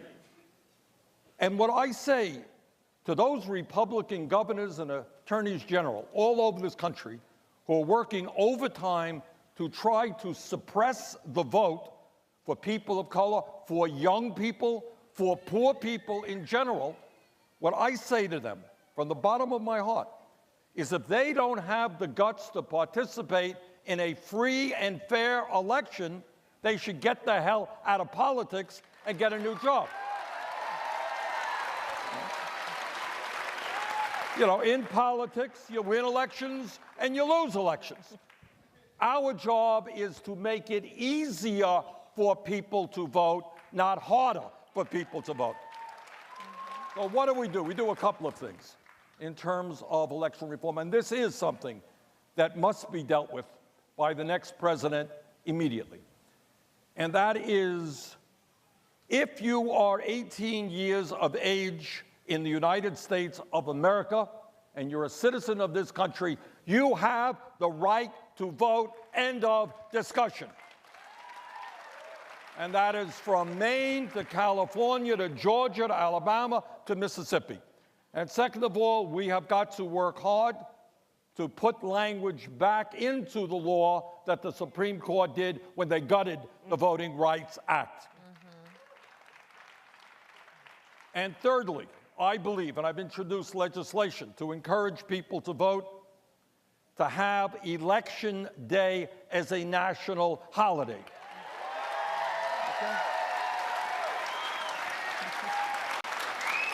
As I mentioned earlier, if you look at our voting turnouts compared to European countries, we are behind many of them. So what we are going to focus on this campaign is not only registering millions of people to vote, but focus on young people especially. We are making some progress in that direction. But if young people voted at the same level as older people in this country, we would transform the United States of America from top to bottom. So dealing with institutional racism, of which this is an integral part, the idea that political cowards are trying to deny people the right to vote because of the color of their skin, the idea that we're going back to where this country was 60 or 70 years ago is beyond belief, and we will end that practice immediately. Thank you so much. So, Senator Sanders, I do have a follow-up to that, and it's connected to the previous question about the Supreme Court. You know, even before the nominations of Brett Kavanaugh and Neil Gorsuch, we had a Supreme Court that was hostile to the right to vote, right, gutting the Voting Rights Act. So tell me, how do you plan to push a pro-democracy agenda with an anti-democracy Supreme Court? That's a great question. And the answer is, and let me be as clear as I can in saying this, that real change is never going to come from Capitol Hill. Okay? Never is. And what I pledge to you, if elected president, is to be a president that will be traveling all over this country as part of a grassroots political movement. I will be part of that movement because I understand that when millions of people stand up and fight back, we will not be denied. So when we talk, when I talk about this campaign and transforming America, creating an economy that works for protecting a woman's right to choose, ending bigotry, the only way I know how to do that is when millions of people are prepared to stand up and fight back. And as President of the United States, I would be very proud to help lead that effort.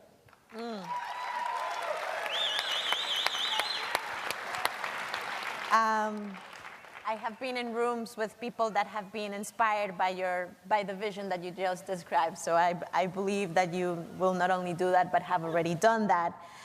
There are many people in the room who are fighting every day for the right to have a decent wage, the right to be together with their families, the right to be free outside of the jail cell.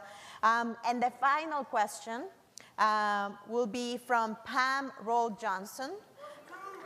BJ.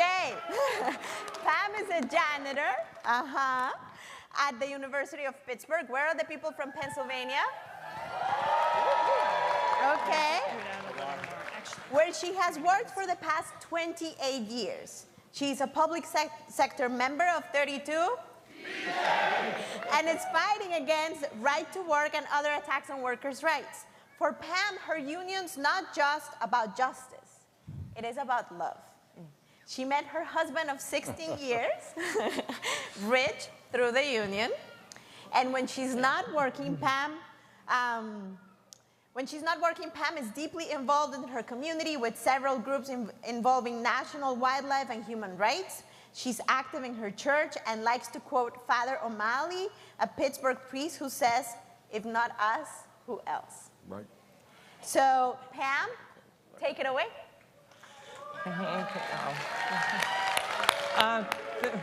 Hello. Thank you, Senator Sanders, for being here.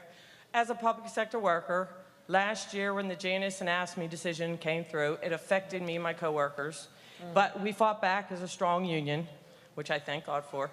The question I have for you is, there are two workers. One's non-union and one's union. And the union employee has good wages, benefits, and retirement.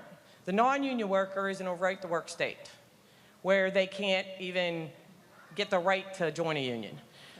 So what would you do as president to make sure that workers' rights in the workplace are stood up for? Thank you. One of the untold stories of the last 40 years has been the decline of the middle class. People don't know this. 40, 50 years ago, it was possible for one worker to work 40 hours a week and earn enough money to take care of the whole family. I know you're laughing. That seems like prehistoric, right? Unbelievable. And what's happened over the last 40, 50 years, middle class has declined. You got half of the people in this country living paycheck to paycheck. In other words, your car breaks down. You may not have enough money to repair it. You don't get to work. You don't get to work. You get fired. You get fired. You can't take care of your kids. Somebody in the family gets sick. You have large deductibles. You can't pay it. Family goes bankrupt. All right? So what we have seen for 40 years is a massive transfer of wealth in this country. Problem is, it has gone in the wrong direction.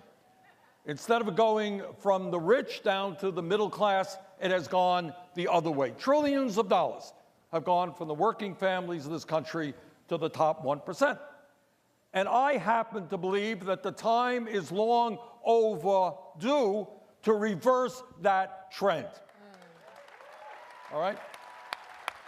So there are a number of ways you do that, but maybe the most important, and is consistent with legislation that I've introduced called the Workplace Democracy Act. What does the Workplace, thank you. What does the Workplace Democracy Act do?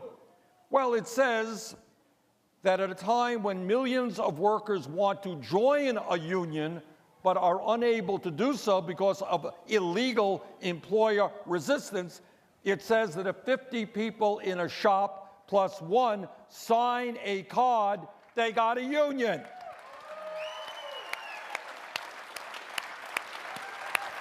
And if the employer refuses to negotiate in good faith, that employer will pay a heavy price.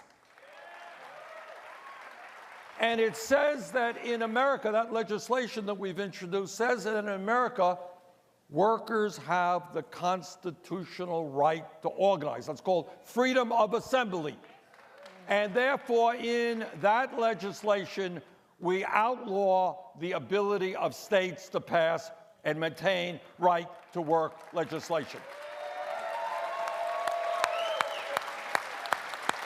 Now, I happen to believe, as somebody who has walked on many, many, many picket lines throughout my life, that it is not an accident that the decline of the middle class has run parallel to the decline of the trade union movement.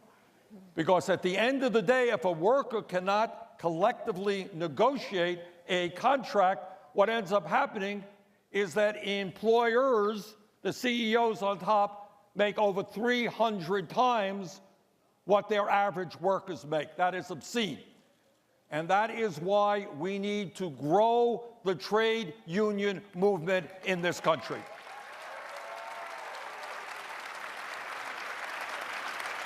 Because when you have a strong trade union movement, when workers are earning decent wages, it not only impacts the people in the unions, it impacts all Americans because employers are forced to pay a decent wage. And I'm proud, by the way, I've worked with some folks to tell Amazon, owned by the wealthiest person in this country, that they will have to pay their workers at least $15 an hour. And we succeeded in doing that. And we succeeded in taking on Disney and forcing them to do that. And now, obviously, our goal is to pass a $15 an hour national minimum wage. Our goal now is to create a trade policy which says that if a company wants to shut down here and throw their workers out on the street and move to China or Mexico, you know what? Don't think that they are going to line up and get a federal contract. All right?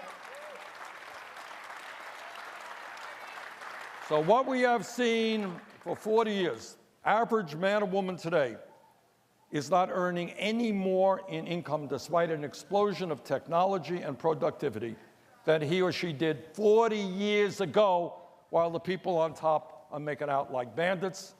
And in fact, many of them are bandits. All right. So, you know, our job, by raising the minimum wage, having a sane trade policy, by supporting trade unions, by rebuilding our crumbling infrastructure and creating millions of good-paying union jobs, by transforming our energy system away from fossil fuel to energy efficiency and sustainable energy, and creating millions more jobs. We are the wealthiest country in the history of the world. Do not believe for 1 second that we cannot create an economy that works well for all. Do not believe that we cannot make health care a right for all people, that we cannot make higher education and child care affordable for all people. These are not radical ideas.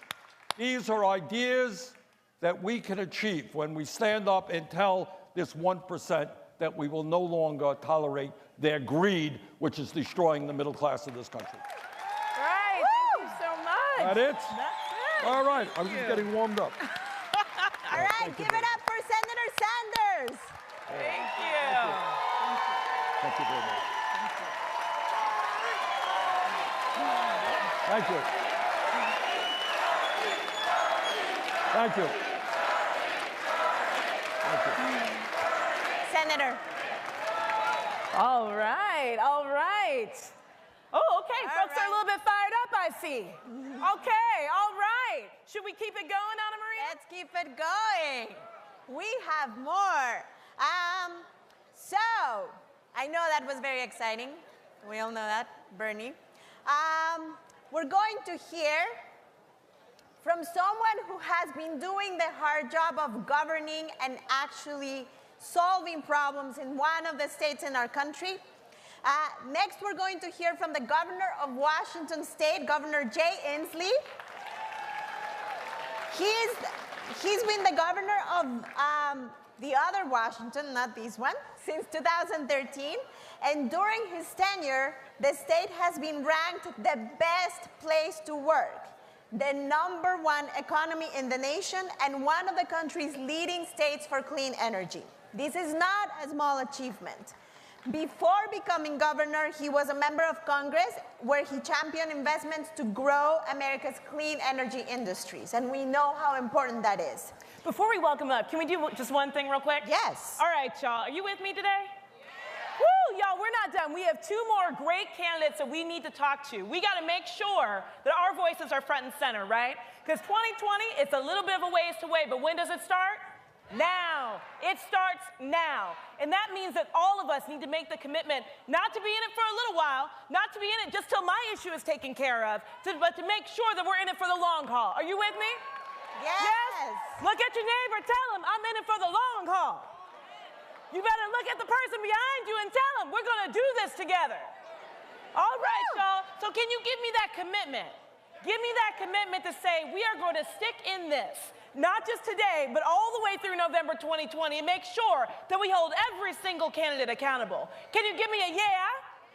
Can you give me a yeah? Yeah. Can you give me a yeah? Yeah. All right. Now let's introduce the candidates. So now, Governor Inslee wants to bring this progressive vision to the rest of the country as president. So please help me give him a warm, warm welcome to Governor Jay Inslee. Rain don't fall and the river don't run and the wind takes orders from the blazing sun. The devil don't run with the forest thing and the hand about the goddamn mountains you can take. The devil don't take a break. That devil don't take. Good afternoon. I'm Jay Inslee, and I'm in love with We the People. Because We the People is all about forming a more perfect union, right? That's what started the Constitution. And if we're going to have a more perfect union, we got to get rid of a really imperfect president. That's what we got to do. And I want to have a chance to talk with you on two things in my first comments. First, I want to talk to you about why I think this is a very unique moment in American history. And second, I want to talk to you about the real Washington where things actually get done. And that's Washington State. Now, I'd like to tell you why I think this is a unique moment. It is a unique moment because we are the first generation to feel the sting of climate change, and we are the last generation that can do something about it. And I'm telling you today that if I'm given this high honor as President of the United States, I'm going to make defeating climate change the #1 priority of the United States of America. And the reason I'm going to do that is because we know this is an urgent matter. Our people's homes are burning down. Our forests are burning down. Nebraska, Iowa, and Missouri is flooded. Miami's underwater. Houston is flooded. In Seattle, we had so much smoke from the fires last year, kids couldn't go outside because of unhealthy air quality. And we know this. If we're going to do something about that, we got to get up every single morning the next couple of years, making sure that we deny a climate denier the right to have a second term. That's the single most important thing we got to do. Now, we know about this peril. It is a matter of scientific certainty. And I believe that we need a president who believes in gravity and climate science, both at the same time. And I'm a candidate who has long believed that. I co-authored a book on this subject in 2007. I helped form the U.S. Climate Alliance, which now has 21 states with Jerry Brown. We got 21 states that are dedicated to the Paris Agreement. And the reason we did that is we want the rest of the world to know there is intelligent life in the United States of America. And we have been successful. We have been successful in this regard because the rest of the world is not following Donald Trump off the climate change cliff. Now, we know this is a moment of great peril, but we also know it is a moment of great promise. And we should celebrate the fact that clean energy jobs today across the United States are growing twice as fast as the rest of the U.S. economy. Now, Donald Trump doesn't understand this. We understand this. I got into a little bit of a tiff with Meghan McCain on The View last week when she was saying Democrats want to take away our planes and our railroads and our cars.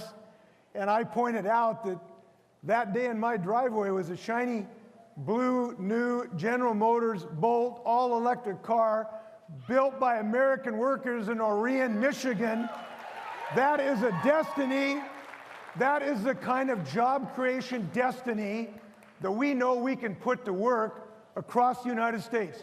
Fastest growing job today in America, solar installer. Second, wind turbine technician. We're building wind turbines in Iowa. We're building electric cars in Michigan. We're building batteries for electric cars in Las Vegas. We're building carbon fiber bodies, carbon fiber to go in electric cars in my state. We're doing biofuels in Grays Harbor, Washington. The destiny of the United States is to lead the world in a clean energy revolution. I believe that is the destiny of the United States. Now, why am I confident we can get this done? I'll tell you why I'm confident we can get this done. It's because of the things I'm doing in my state. We get things done in my state, we just don't talk about it. We know that the main thing we got to do is raise people's wages in this country so that people can feed their kids. And that's why I'm happy to stand as the governor with the highest minimum wage in the United States, tied with Massachusetts. I'm happy to stand with you as a governor when the Janus decision came out, attacking working people's union rights.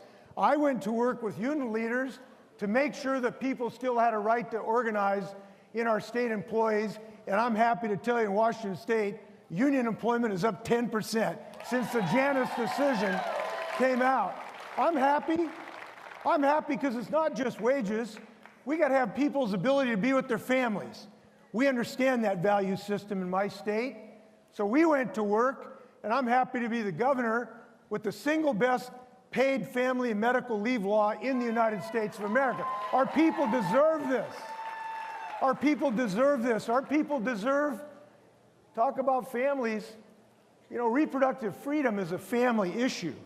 It is a liberty issue. It is a civil rights issue. And I'm glad to be a governor that got what I believe is the best reproductive parity act in the United States, so women truly have access to health care so they can exercise their constitutional liberties. That's what we're doing in Washington State. Now, we know a few other things in Washington State. Sometimes you need to stand up and be counted in times that are tough.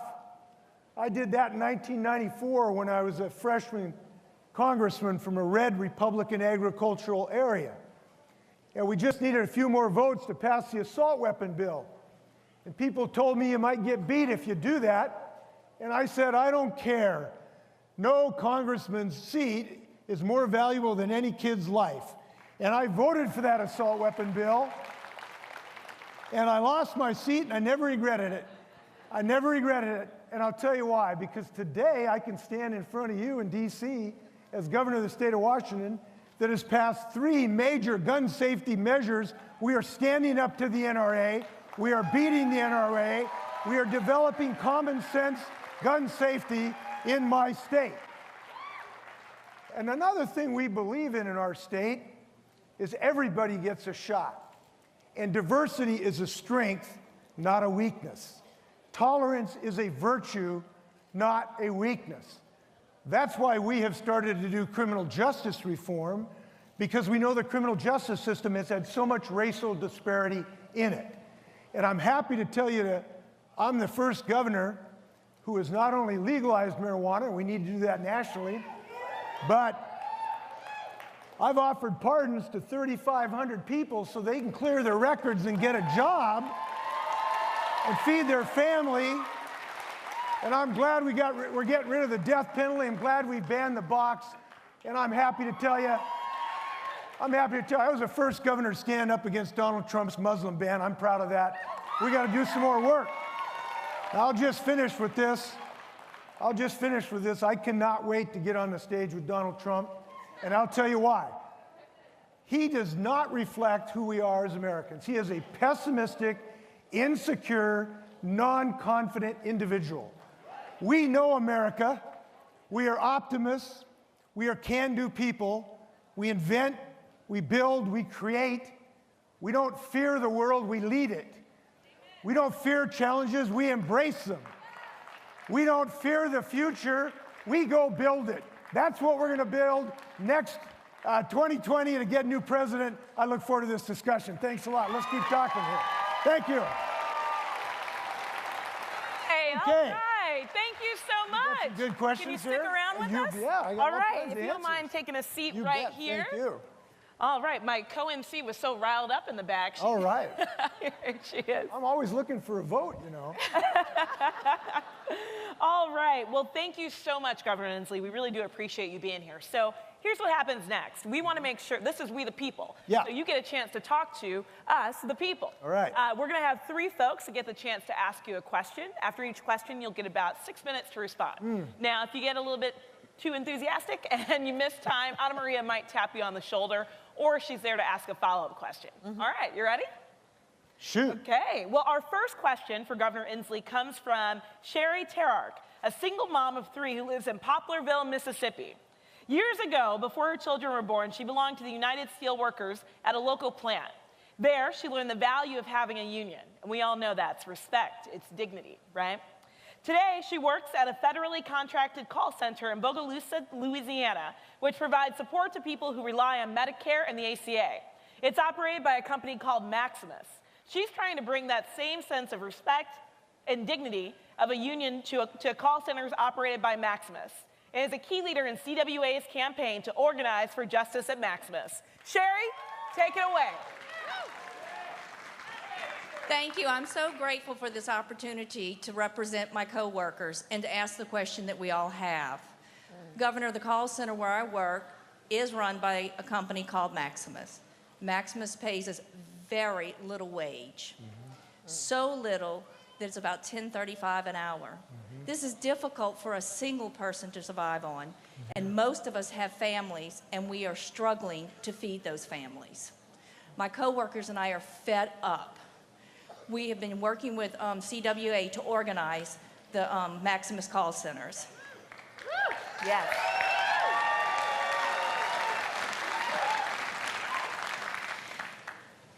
We want to have a say in how we're treated by Maximus. This is what democracy is about. It is about the right to have a safe workspace, to be treated every day with respect on our jobs. Like most workers who are trying to organize, we have fought resistance with our company for anti-union campaigning by management. Maximus doesn't believe in a workplace democracy. We're also, bear with me.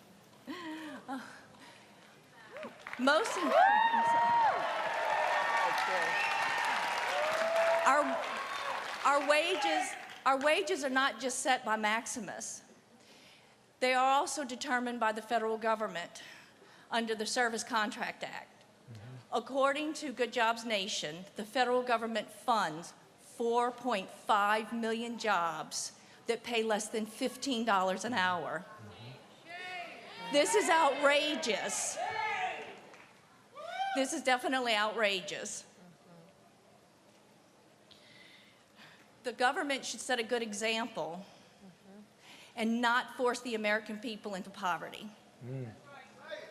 As president, will you ensure the federal government set a good example to all employers by ensuring all their contractors honor the democratic organizing rights of their employees, so that we have a voice to negotiate family supporting wages? And what will you do to ensure these democratic rights are guaranteed to American workers? All right. Can I stand? Absolutely. Sherry, I know everybody here really respects your leadership.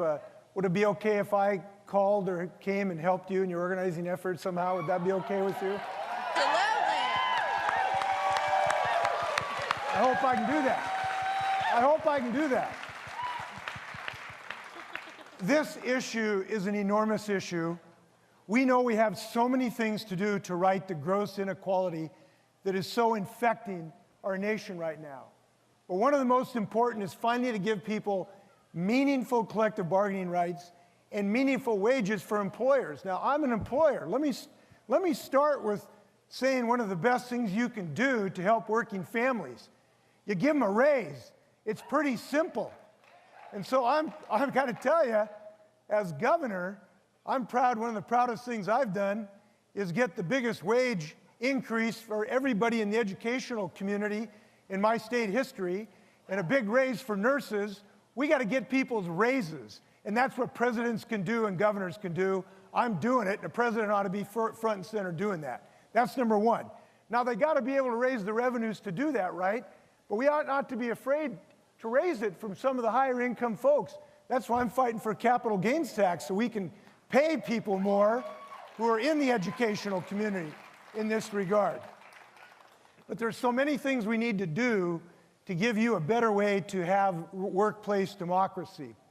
And I feel really strongly about this, and I'll tell you why. Just a little story. When I was in college, I drove a concrete truck. And one day at lunch hour, we were sitting around, and some of the folks, these old guys, they were 50, you know, these really old guys. They were talking about maybe forming a union. And there was this fellow over in the corner, he said, I want nothing to do with this. I don't want anything to do with the union. And they asked him why. He says, because I know they'll fire me if I do that. And the look of fear on his face was so disturbing to me to see a 50-year-old man worried about his livelihood because we don't have good enough protections for organizing efforts. That stuck with me a long time. So it is time to get card check in this nation so we can get unions to have a fair shot at organizing. It is time to give union people the ability to talk to employees. Now, I mentioned what we did after Janice. I made sure that people in the union had an ability to talk to employees so that we don't have just captive employees that don't have a right to get information. That's one of the reasons why we've been so successful to increase our union membership 10%. Now, we've got to do some other things too, I believe, to help unions. Now, a lot of unions aren't earning minimum wage, but when you raise the floor, you actually help everybody's wages by raising the floor up. And by the way, if anybody tells you that raising the minimum wage wrecks your economy, you send them my way. We got the highest minimum wage in America, tied with Massachusetts, the best wage growth, the best job growth, the best GDP growth. We've been listed as the best place to do business and the best place to work. You send them to Washington, I'll show you a good place to work by having worker-friendly policies in this regard. Now, we also got to help the union movement by having a little bit of democracy in the voting booth. I have had a belly full with Republican efforts to suppress vote around the United States. And I'm proud that my state has developed same-day voting or registration, all mail-in ballot. I actually bought a stamp for everybody to vote this year. We have 16-year-old registration and automatic registration when you get your license. We got to make sure everybody gets to vote, and that needs to be a federal law in the United States. That is going to help. And I'll tell you why I believe this.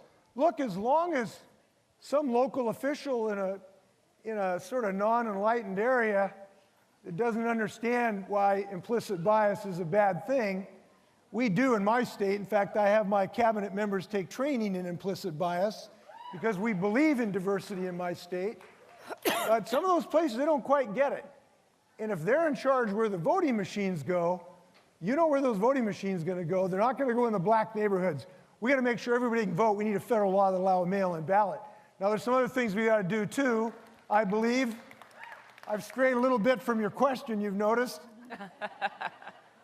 But I do believe there's some reform we need. We need to end the Electoral College so we can have popular vote in this country.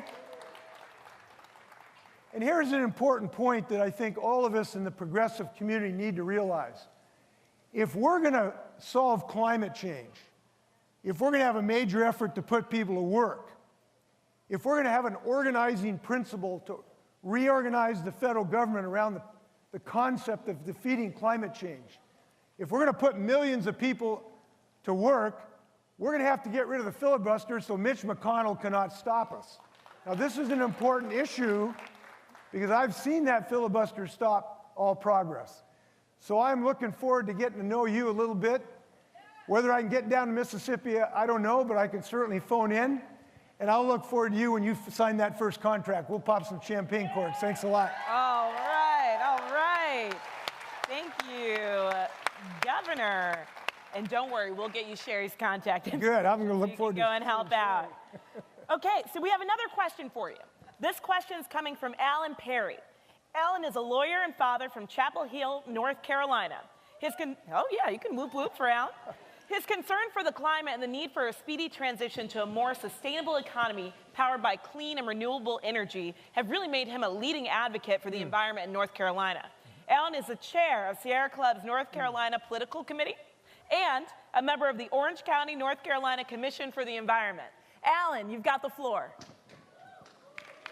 Thank you. Thank you, Governor Inslee, and thank you for your great work in the state of Washington. You know, Republican leaders in the Senate have dismantled rules and norms in an effort to try and fill our courts with extremist judges. That's nowhere more obvious than denying even a hearing to President Obama's Supreme Court nominee, Merrick Garland, and then subsequently leaving open more than 100 district and circuit court seats in the hopes that a Republican president could fill them.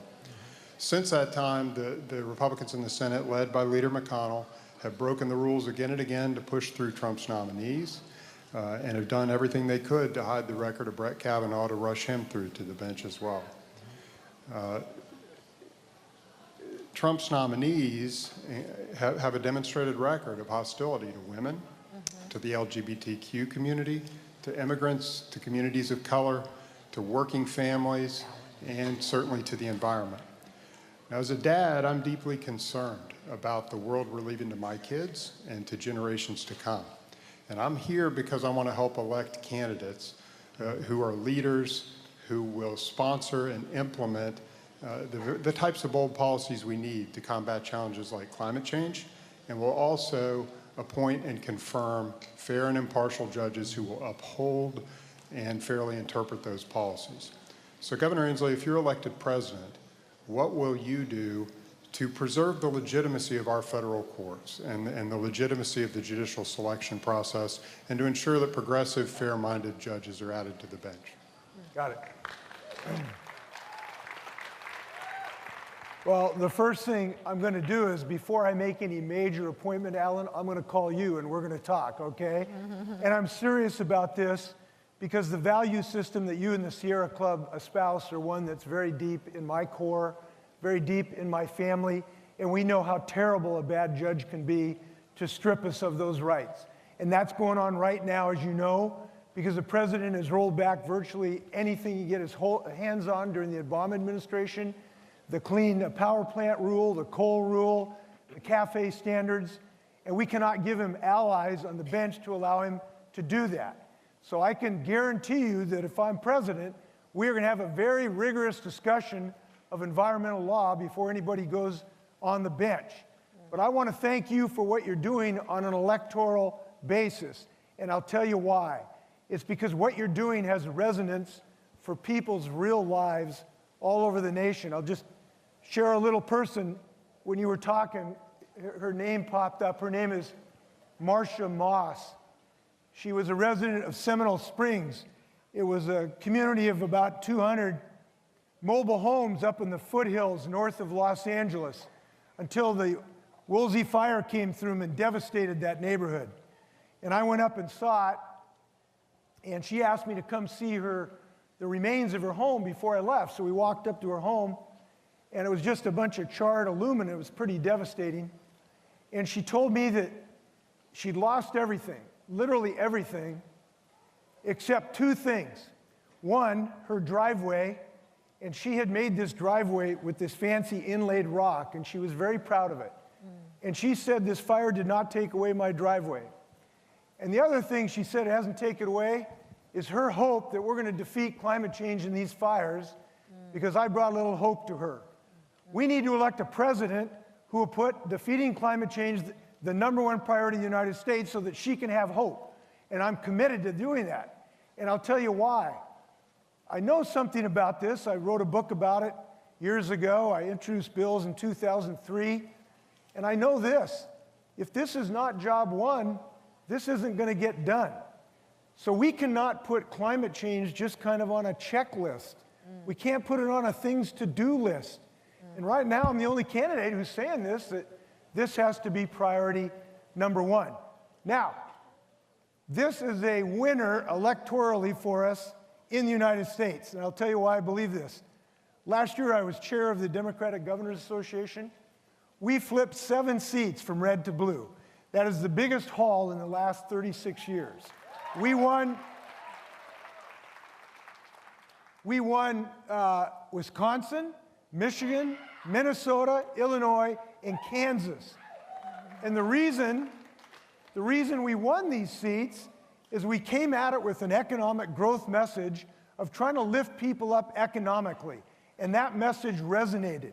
So when I go into Story County, Iowa, like I was there a couple months ago, I can talk to the people building the wind turbines.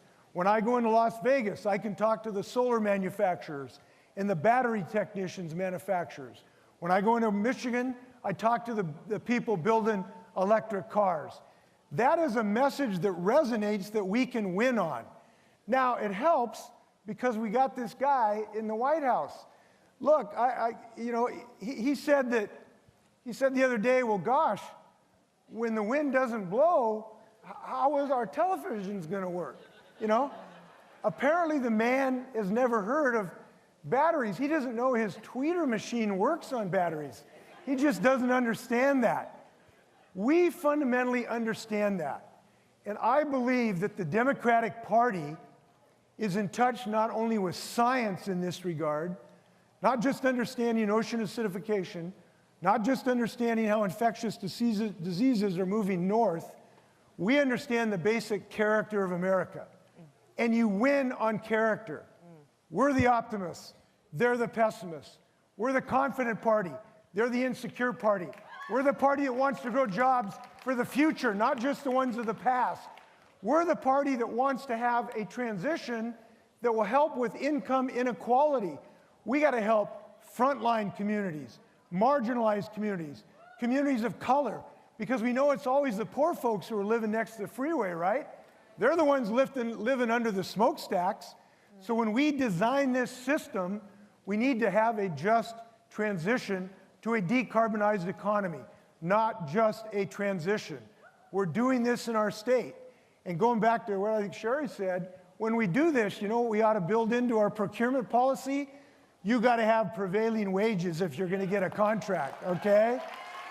You need to have a project labor agreement if you're going to get a contract so that we can drive working wages throughout the clean energy economy. So in my world, all of this is connected. Our desire for a more equal economy, our desire to embrace diversity, our desire to end the hatred that Donald Trump has sowed so prolifically, an ability to stand up for everybody's opportunity in the United States. We have never had a better opportunity to do all of those things. This is not a single issue. It is all the issues, and we ought to be all in on it. So in my final comment, I just got this to say, early to bed, early to rise, work like hell and organize. Let's go get a new president. Thanks a lot. Thank you. Thanks a lot. Governor, we're actually going to ask you another Oh, you question. are? Oh, I Yes. thought we were done. I was getting so excited there. No, but it's great. It's great. So Alan was talking about the concern he has about the world that he's leaving for his children and the role that the courts, and especially the Supreme Court, the power that it has on our lives. I know many people in this room fought really, really hard against the nomination of Brett Kavanaugh to the Supreme Court, and a lot of us put a lot of us on that fight and left a lot of us in the battlefield. And obviously the Supreme Court has tremendous power over the experience of workers, the experience of women, the right of LGBTQ families, so all the issues that you mentioned. Some activists who have engaged in these fights and the attention to the courts is increasing as we see Trump really doing a very deliberate effort to take over the courts. Some activists have proposed steps like imposing term limits for judges or adding more justices to the Supreme Court, perhaps 2, perhaps 4. Are these proposals that you have considered and support? Well, I would think that a couple thoughts on that. Number one, I don't think we should have to wait for that. I don't believe Republicans should have another nomination till we square the deal when they stole the last seat. I think that should be the first action that we take. Now, if that's not successful, then there are some other measures that bear consideration in my view. So those things might be on the table. But let's do the first thing first. Let's get a president so we don't have to worry about these nominations. And that's where the electoral process comes in. Yep. By the way, I just want to mention, if I may, if any of you happen to share my view that we need to defeat climate change, and we need to have an executive who actually knows how to get things done, to actually blast through the stranglehold that exists in Washington, D.C. You are free to go to jinslee.com, and you are free to put in $1 or $2, and that's important to get 65,000 people to make sure we have climate change on the agenda. It is ridiculous. It is ridiculous that in the last 3 presidential debates, it only got 1 nanosecond of attention. So I hope you have a chance to go to jinslee.com and really get this done. Now, when it comes to judges, there's another thing I think we got to realize. The power is in our hand, and we should not cede it. Let me give you an example on this climate change issue. We have done things in Washington State that have taken meaningful measures to defeat climate change that the judges have been unable to touch, no matter who appointed them. I'm proud that we have a renewable portfolio standard that has created thousands of jobs in a $6 billion industry in wind turbines. I'm proud that we have a clean energy development fund which has spawned businesses to put people to work. And now we've got a slew of bills that are in my legislature right now, including this. Won't it be great when people have 100% clean electricity coming out through their houses? We got a bill to do that. We got a bill that will give us clean fuel standards so that we're not slaves to the oil and gas industry. And that's why I've taken a pledge not to take a dime from the oil and gas industry or their executives. And that's why when I'm president, we are going to cut off this gravy train of giving them $27 billion of tax relief. They got to put some money in so we can help clean energy companies and put people to work. So I look forward to helping you do that. Let's go get a good president. Thanks a lot. We the people, go get him. All right. Thank you. Now we're done. Okay, Governor, we're going to do one more question. Oh, we are? We don't want no, this is for Hey, I'm real. a union member. I got to pay an extra for this. All right, well, this is for real. This is one more question from a supporter in the audience that I think we really do want to hear an answer to from you before you go. So we'll just thank you for being generous with your time. Thank you. We'll just give you 2 or 3 more minutes. Thank you. So our last question for you, Governor, is from Karina Rios. She's a member of CASA in Action and a member of... Yeah, all right. And a member of Center for Popular Democracy Action from Lancaster, Pennsylvania. She's Puerto Rican, and her father was living in Puerto Rico when Hurricane Maria hit and actually lost everything. Since then, she has been working diligently to get displaced Puerto Ricans registered to vote and involved in their communities in Pennsylvania. And now she's running for school board. All right. How about it? So, Karina, thank you so much for joining us. Please, this will be the final question for you, Governor. Ask away. Thank you so much. I'm so glad to have the opportunity to be here today and to represent the people of Puerto Rico. So, my name is Karina Rios. I'm Puerto Rican, and I grew up in Lancaster, Pennsylvania. My father, 6-year-old brother, and extended family live on the island to this day. Hurricane Maria devastated my family and the island of Puerto Rico. My family was without electricity and water for 9 months. I supported my family financially during that time as much as I could as they tried to repair my grandfather's home and their own homes and lives. Because the federal government ignored its responsibility to the island. Puerto Ricans are United States citizens.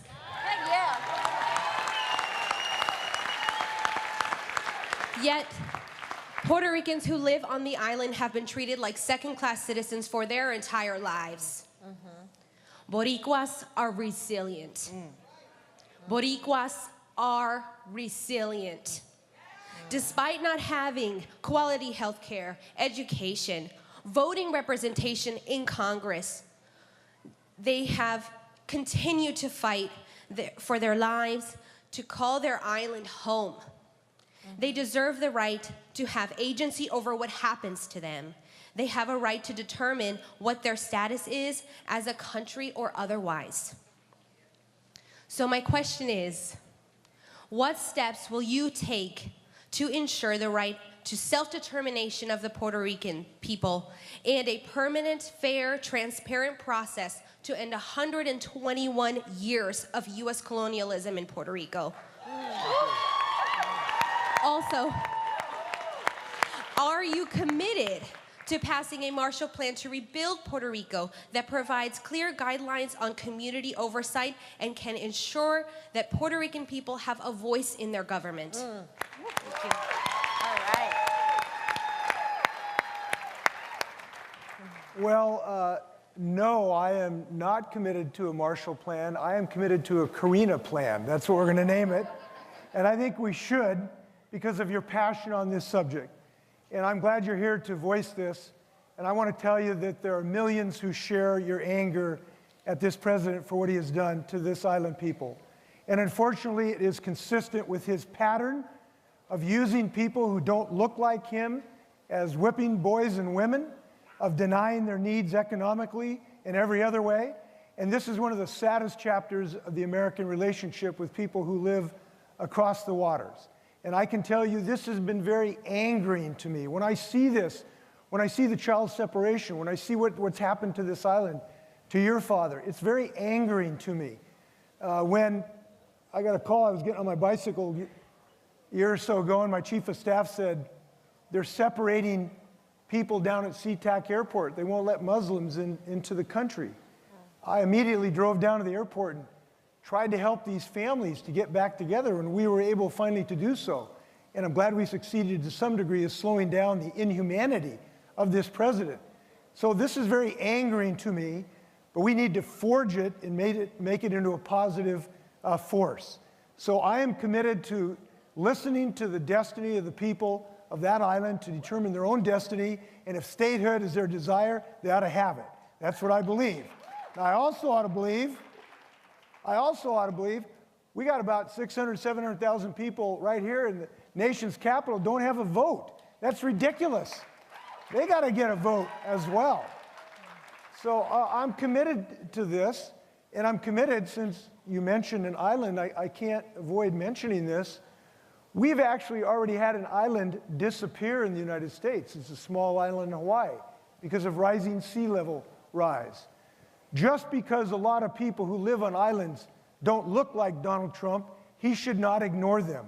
And he should get involved defeating climate change like I hope you and I are. We have to get to the root of this problem. These hurricanes are becoming more ferocious and more frequent because of climate change. People in Central America today are subject to drought. We've had mass migrations in North Africa.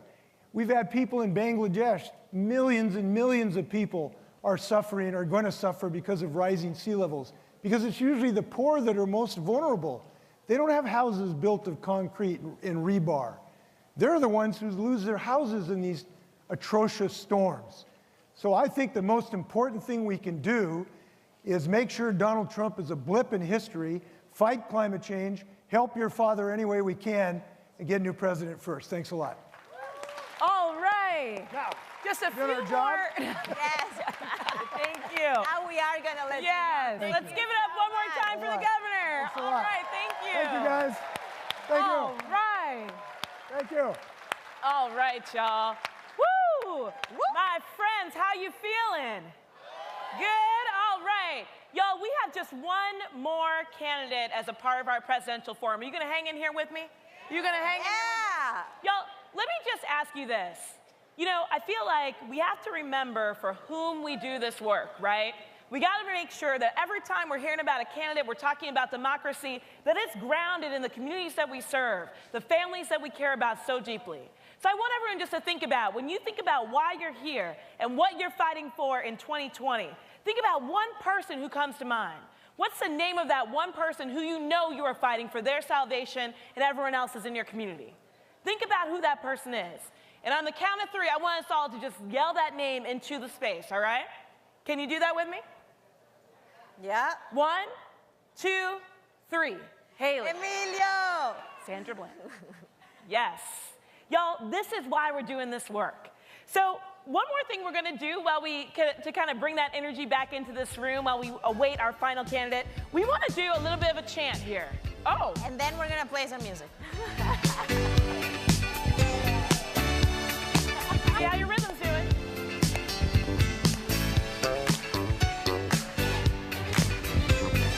Okay, Anna Maria, see you dancing.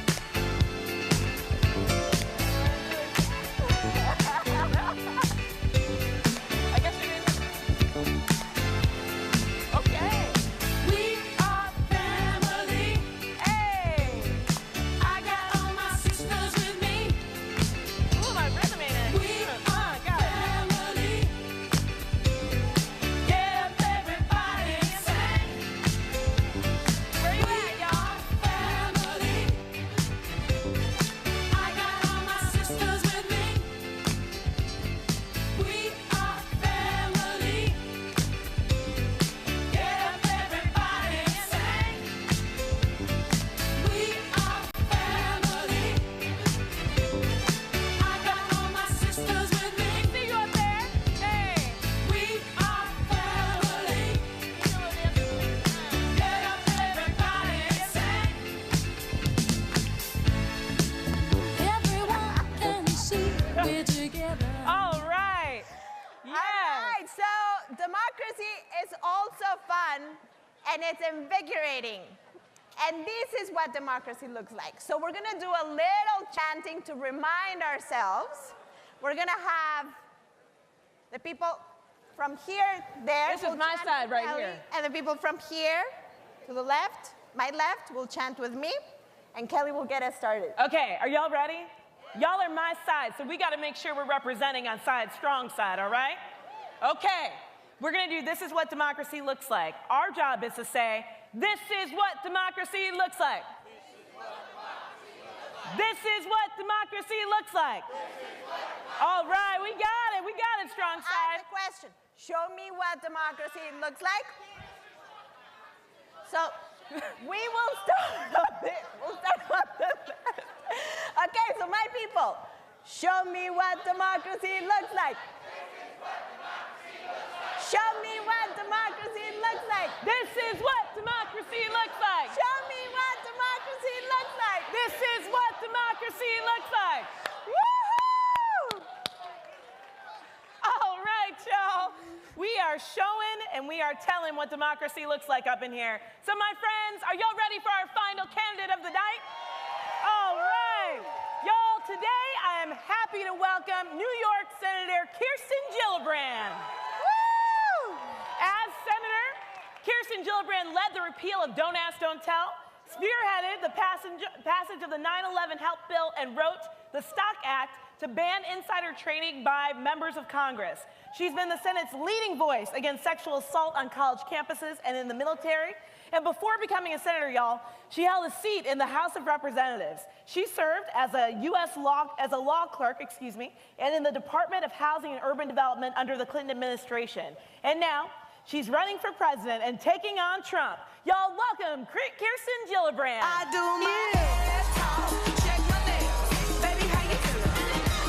Hey, everybody. Okay, I know I'm the only thing keeping you from drinks, so I'm going to keep my remarks short and then answer all your questions, all right? So I don't know if you saw my announcement speech, but I did it right outside of Trump International. Did you see it?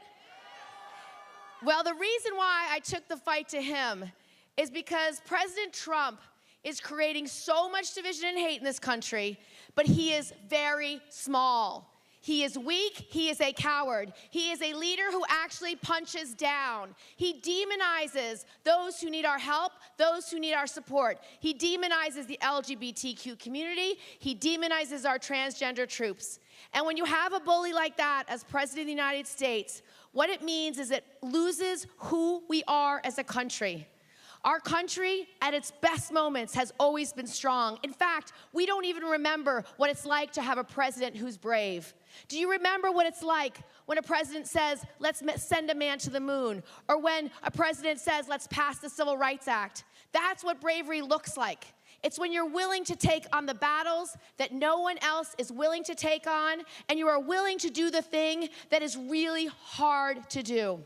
So what you're doing right now on the grassroots is exactly what our country is made of. You are fighting district by district, state by state. You flipped the House in 2018. Thank you for doing the work. We know that when our democracy is strong, the people's voices are heard. And I think what we're talking about here today is really meaningful. The fact that we want to restore this democracy to the hands of the people. If you want to do that, you have to go to the root of the problem. And I can tell you, the root of the problem is corruption and greed. Anything that you want to achieve, anything, whether it's the Green New Deal, whether it's health care as a right and not a privilege, whether it's fixing our public schools, whether it's getting prescription drug prices down, I can show you what is standing in the way. Let's look at gun violence. It is the NRA. They are funded by the gun manufacturers. The gun manufacturers care more about selling weapons than having universal background checks. They would rather sell a weapon to someone on the terrorist watch list, to someone who is gravely mentally ill with a violent background. That's why they are against the Violence Against Women's Act. They would rather sell a weapon to someone with a criminal conviction for violent crimes. And that's the truth of it. And that is the difference between capitalism and greed. They are defined by their greed.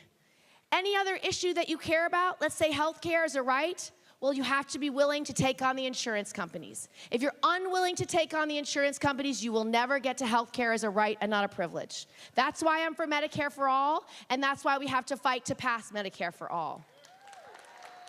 So you're wondering, why am I running for president, and why am I going to win? Well, let me tell you. I have a very different history, a very different story. I got my start in politics in upstate New York. Upstate New York, in a very red place. In fact, a 2-to-1 Republican district. When I decided to run for Congress, no one thought I could win. The only person who thought I could win was my mother. And that tells you a lot about her. By the time she was my age, she was a second-degree black belt in karate. So I decided to look at this district, and I call a friend of mine who's actually really smart, a pollster, understands these things. And I told him, I said, Jeffrey, I really want to run for Congress in upstate New York, where I'm from, the 20th Congressional District. Please look it up and tell me my chances. And he said, oh, Kirsten, sorry, you can't win. And you know, I've been working for other candidates for 10 years, raising money, helping them get elected. I said, well, you know, Jeffrey, I could raise a lot of money. I could probably raise $2 million. I could get my message out. And he said, it's 2-to-1 Republican. There's not enough Democrats to vote for you. So I said, well, what happens if I run the perfect campaign? Can't I win then? And he said, there are more cows than Democrats in your district. You actually cannot win. So then I said, well, you know, this guy's a bit of a jerk, kind of a bully. What happens if he gets indicted? Clearly I could win then, right? He said, well, it depends what he gets indicted for. So you can imagine how red this district was. But I did run. I did raise close to $2 million. I ran close to a perfect campaign, and miracles do happen. But the one mistake he made is he never took me seriously. In fact, he looked at me and said, she's just another pretty face. And of course I said, thank you. And then I pivoted to talk about why I was running and that I wanted to get our troops out of Iraq. It was the #1 issue in 2005 because we were mired in the Iraq war and no end in sight. I also ran on, surprise, surprise, Medicare for all. Because even back then, in a 2-to-1 Republican district, when I traveled the district, people couldn't afford health care. They couldn't afford it because back then we didn't even have the Affordable Care Act. People were dropped coverage as soon as they had a pre-existing condition. People were discriminated against. People couldn't afford it at all. And so they wanted a solution, and I said, well, how about letting anyone buy into Medicare at a price they can afford, 4 or 5% of income? And they said, yes, that's perfect, because it creates more competition, and it allows for lower prices and quality care. So when Senator Sanders introduced his bill, I got to work on the part about the transition, a 4 or 5 year transition to let people buy in, to create the competition, to bring the prices down, to get to single payer. That is the quickest way to get to single payer in America today, and why I signed on to the bill. So in conclusion, I want to talk to you about why I'm going to win. I think it's really important that we have a nominee who can talk to all of America and really identify what's going on, because people across America, no matter where they live, whether they live in the Bronx, whether they lived in Long Island, whether they lived in upstate New York, no matter where they lived in my state, they feel left behind, deeply deeply left behind. So you need an economy that can grow for all of us. You need access to higher education no matter what block you grow up on. You need better public schools. You need universal pre-K, affordable daycare. You need to be able to have good public schools and higher ed. So how about one big idea? How about telling any young person in America today, if you are willing to do a year of public service, you get 2 years of community college or state school free. If you are willing to do 2 years of public service, you get 4 years free. And the reason why this is such a good idea, because of 2 things. Number one, we need people in public service desperately. We need the next generation of teachers. We need the next generation of nurses and home health aides. We need people trained in the green jobs of the future in STEM subjects. We need first responders, and we need more people to enter the military. It's an expansion of the GI Bill. It will work, and it will change the heart of America.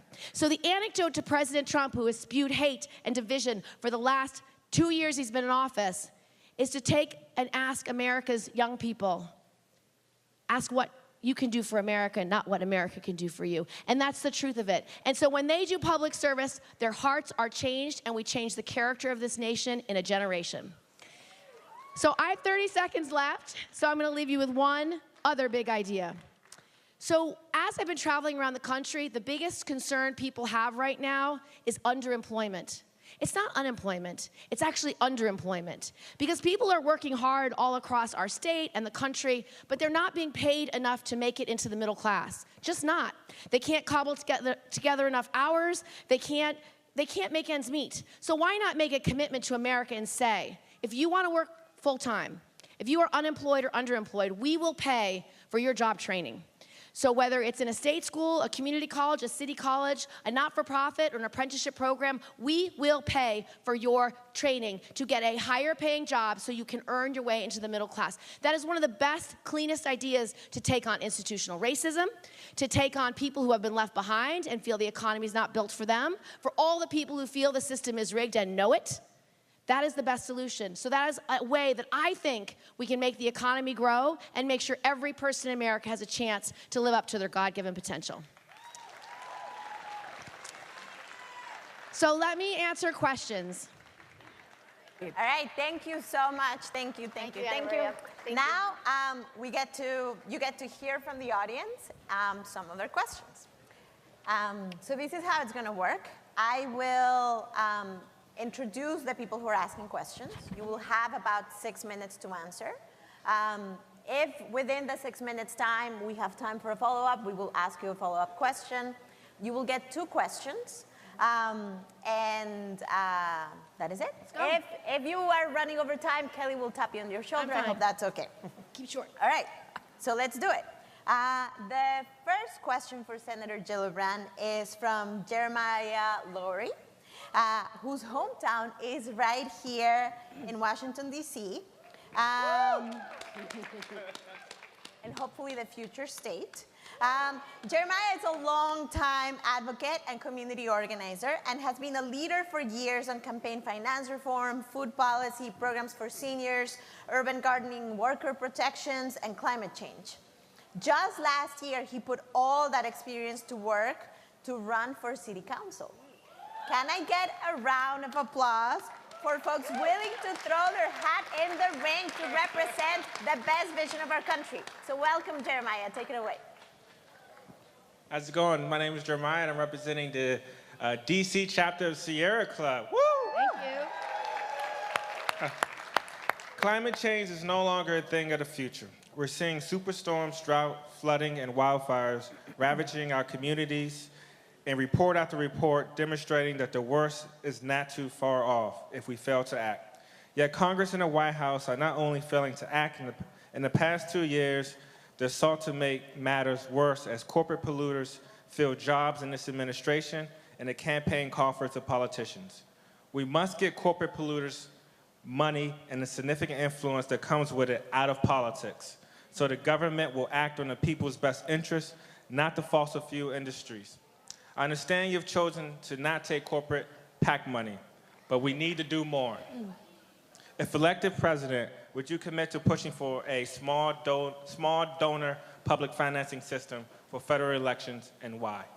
So yes, and I believe in publicly funded elections, and I'm going to actually fight for publicly funded elections. I'm on a bill, as you describe, to give democracy bonds to people so they can actually contribute. But I do think the better solution is actual publicly funded elections, to make it simpler and to have less money in politics than we have today. That's why I'm not taking corporate PAC money, not taking federal lobbyist money, and not having an individual super PAC. But your question goes to global climate change, and I want to address it. I believe that global climate change is the greatest threat to humanity that exists today. And if you have a threat so great that is killing people, whether you're in California and you have wildfires, whether you're in New York and you have Superstorm Sandy, or you have tornadoes and other severe storms all across America, people are dying. Communities are being destroyed, businesses are wiped out, and people are suffering. So you need an idea that's bold enough to meet the need and the urgency of that need. So that's why I think the Green New Deal is a perfectly good platform to start. So the Green New Deal has 3 ideas. It's got infrastructure. Everybody needs infrastructure across this country: high-speed rail, rural broadband, a new electric grid, more mass transit, sewers, and roads and bridges. Second, it asks for green jobs. It is so easy to create opportunity for green jobs. We do it in New York. A not-for-profit called Perscola teaches young people how to do cybersecurity, coding, fixing building, and computer engineering. They've already trained and placed 800 young people in jobs in the Bronx in tech companies across New York. So we can create green jobs in a huge economy and make sure the next generation have the skills. And third, it's clean air and clean water. I was just in Michigan. They've got problems in Flint, of course, with lead. I was in Iowa. They have problems with nitrates. I was in New York and Michigan and New Hampshire. They have problems of PFAS and PFOA. Every human in America has a right to have clean water coming out of their faucet, to bathe their children in clean water, to cook in clean water. And the only piece of the Green New Deal that scares people is net zero carbon emissions in 10 years. Now, when John F. Kennedy said, I want to put a man on the moon in the next 10 years, not because it's easy, but because it's hard, because it'll be a measure of our innovation and our excellence, and we're going to do it because we're going to win, why wouldn't you do the same thing? He didn't know if he would actually get a man on the moon in 10 years, but he said, I want this to be a measure of our country's strength, our competitiveness. So why wouldn't you say, we want to get to net zero carbon emissions in the next 10 years, not because it's easy, but because it's hard, and it will be a measure of our excellence and our innovation and our ability to win. So make it an issue of American competitiveness. So I would also add putting a price on carbon, because if you want to use market forces to help you get there, all you need to do is say polluters, as you asked, you pay more, and innovators and entrepreneurs and people who are creating energy efficiency and clean energies, you pay less. It's simple, it will work. So if you do both of those things, you have a chance of getting to your goal. Amazing. Thank you. I also signed the No Fossil Fuel Pledge. That's right. All right. So the next question comes from an amazing organizer, LGBTQ activist, and leader with Indivisible in Orange County, California, which you may have heard is solid blue these days. That's because folks like Aaron McCall were out there organizing, mobilizing, and shaping the primaries so that candidates reflected the needs of the people. And also, when he's not saving our democracy, Aaron is also a grad student. So please help me welcome Aaron to the stage. Hello, Senator Gillibrand. Thank you so much. I just want to say really quickly, I am so inspired by the urgency that you are seeing with all of these issues, and that's being reflected in your platform, so thank you for that. My question is, when we're looking at 2020 and even beyond, we are seeing candidates, including yourself, coming up with such bold progressive ideas like the new Green Deal, paid family leave, and ending gun violence. But the problem that we're seeing is that the filibuster rule and the 60 vote minimum in the Senate is blocking that. So regardless of whatever progressive platform that we put forward as we're going across America, and people are voting for these elected officials and bringing them to Washington to enact this change, we'll never have the progressive change so long as we don't have democracy reform. So my question to you is first, do you believe in getting rid of the filibuster? And if not, how will you enact the change that you are saying you want to enact with an obstructionist Republican Senate? So, when I first came to the Senate, I supported filibuster reform to make it easier to get cabinet nominees and non-Supreme Court justices. So I supported the reform. When Mitch McConnell took it to the next level to reform for Supreme Court justices requiring only 51 votes, it has had devastating consequences. In fact, Mitch McConnell is right now considering making it very easy to vote very quickly and move lots of judges really fast. So if elected president, I will absolutely consider this issue. But I will tell you, if we had the filibuster reform for all issues, this actual Senate would undermine women's rights, gay rights, and clean air and clean water legislation across the board. So we have a risk that if you are for this today, it may be done before you have the majority, and what could be lost is real. So I will think long and hard about it, and I will certainly consider it if I am elected president.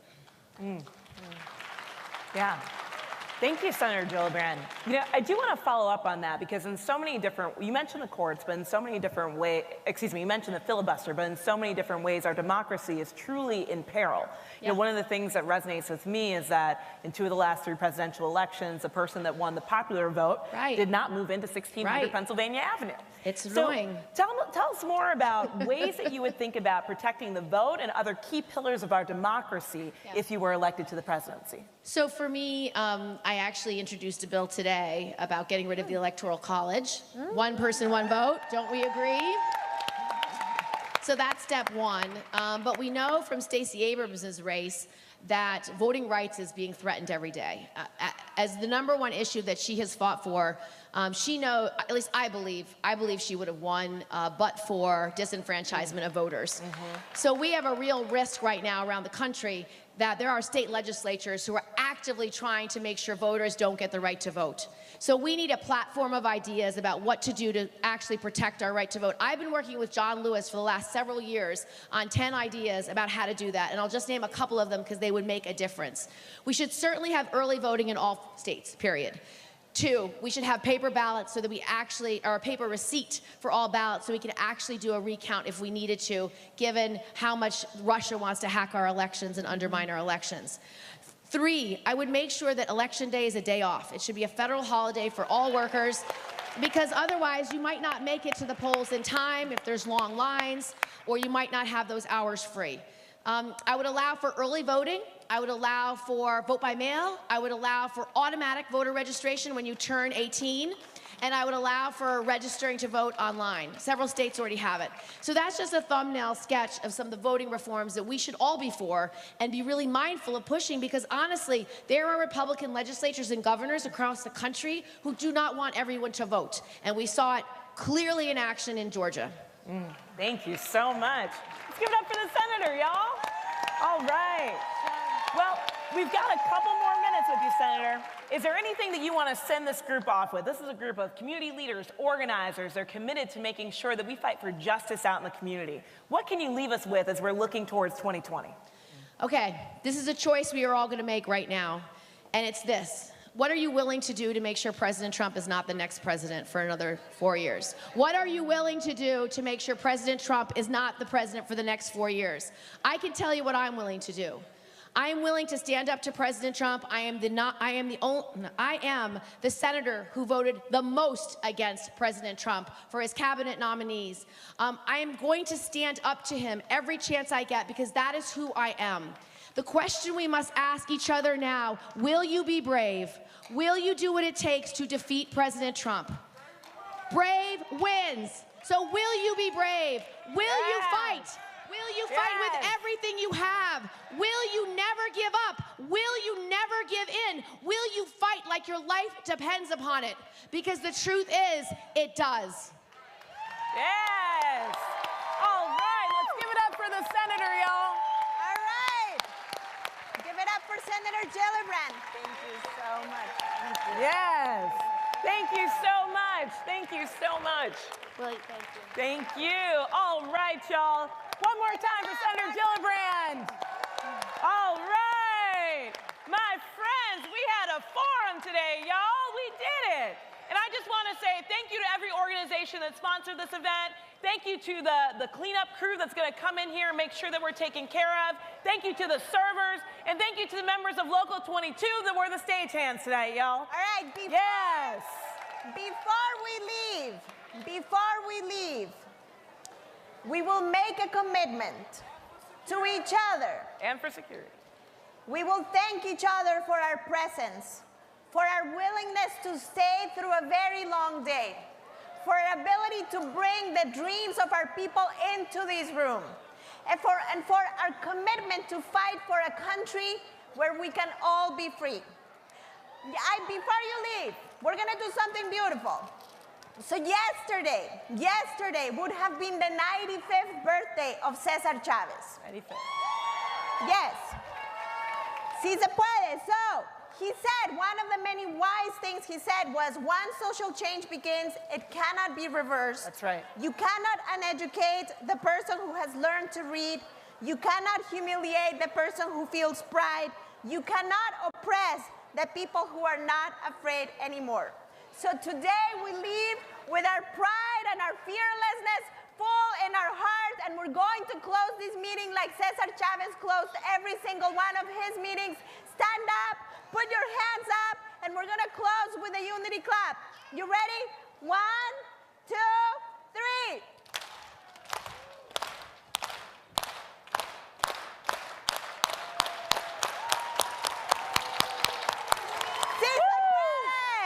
Thank you. Let's get to work.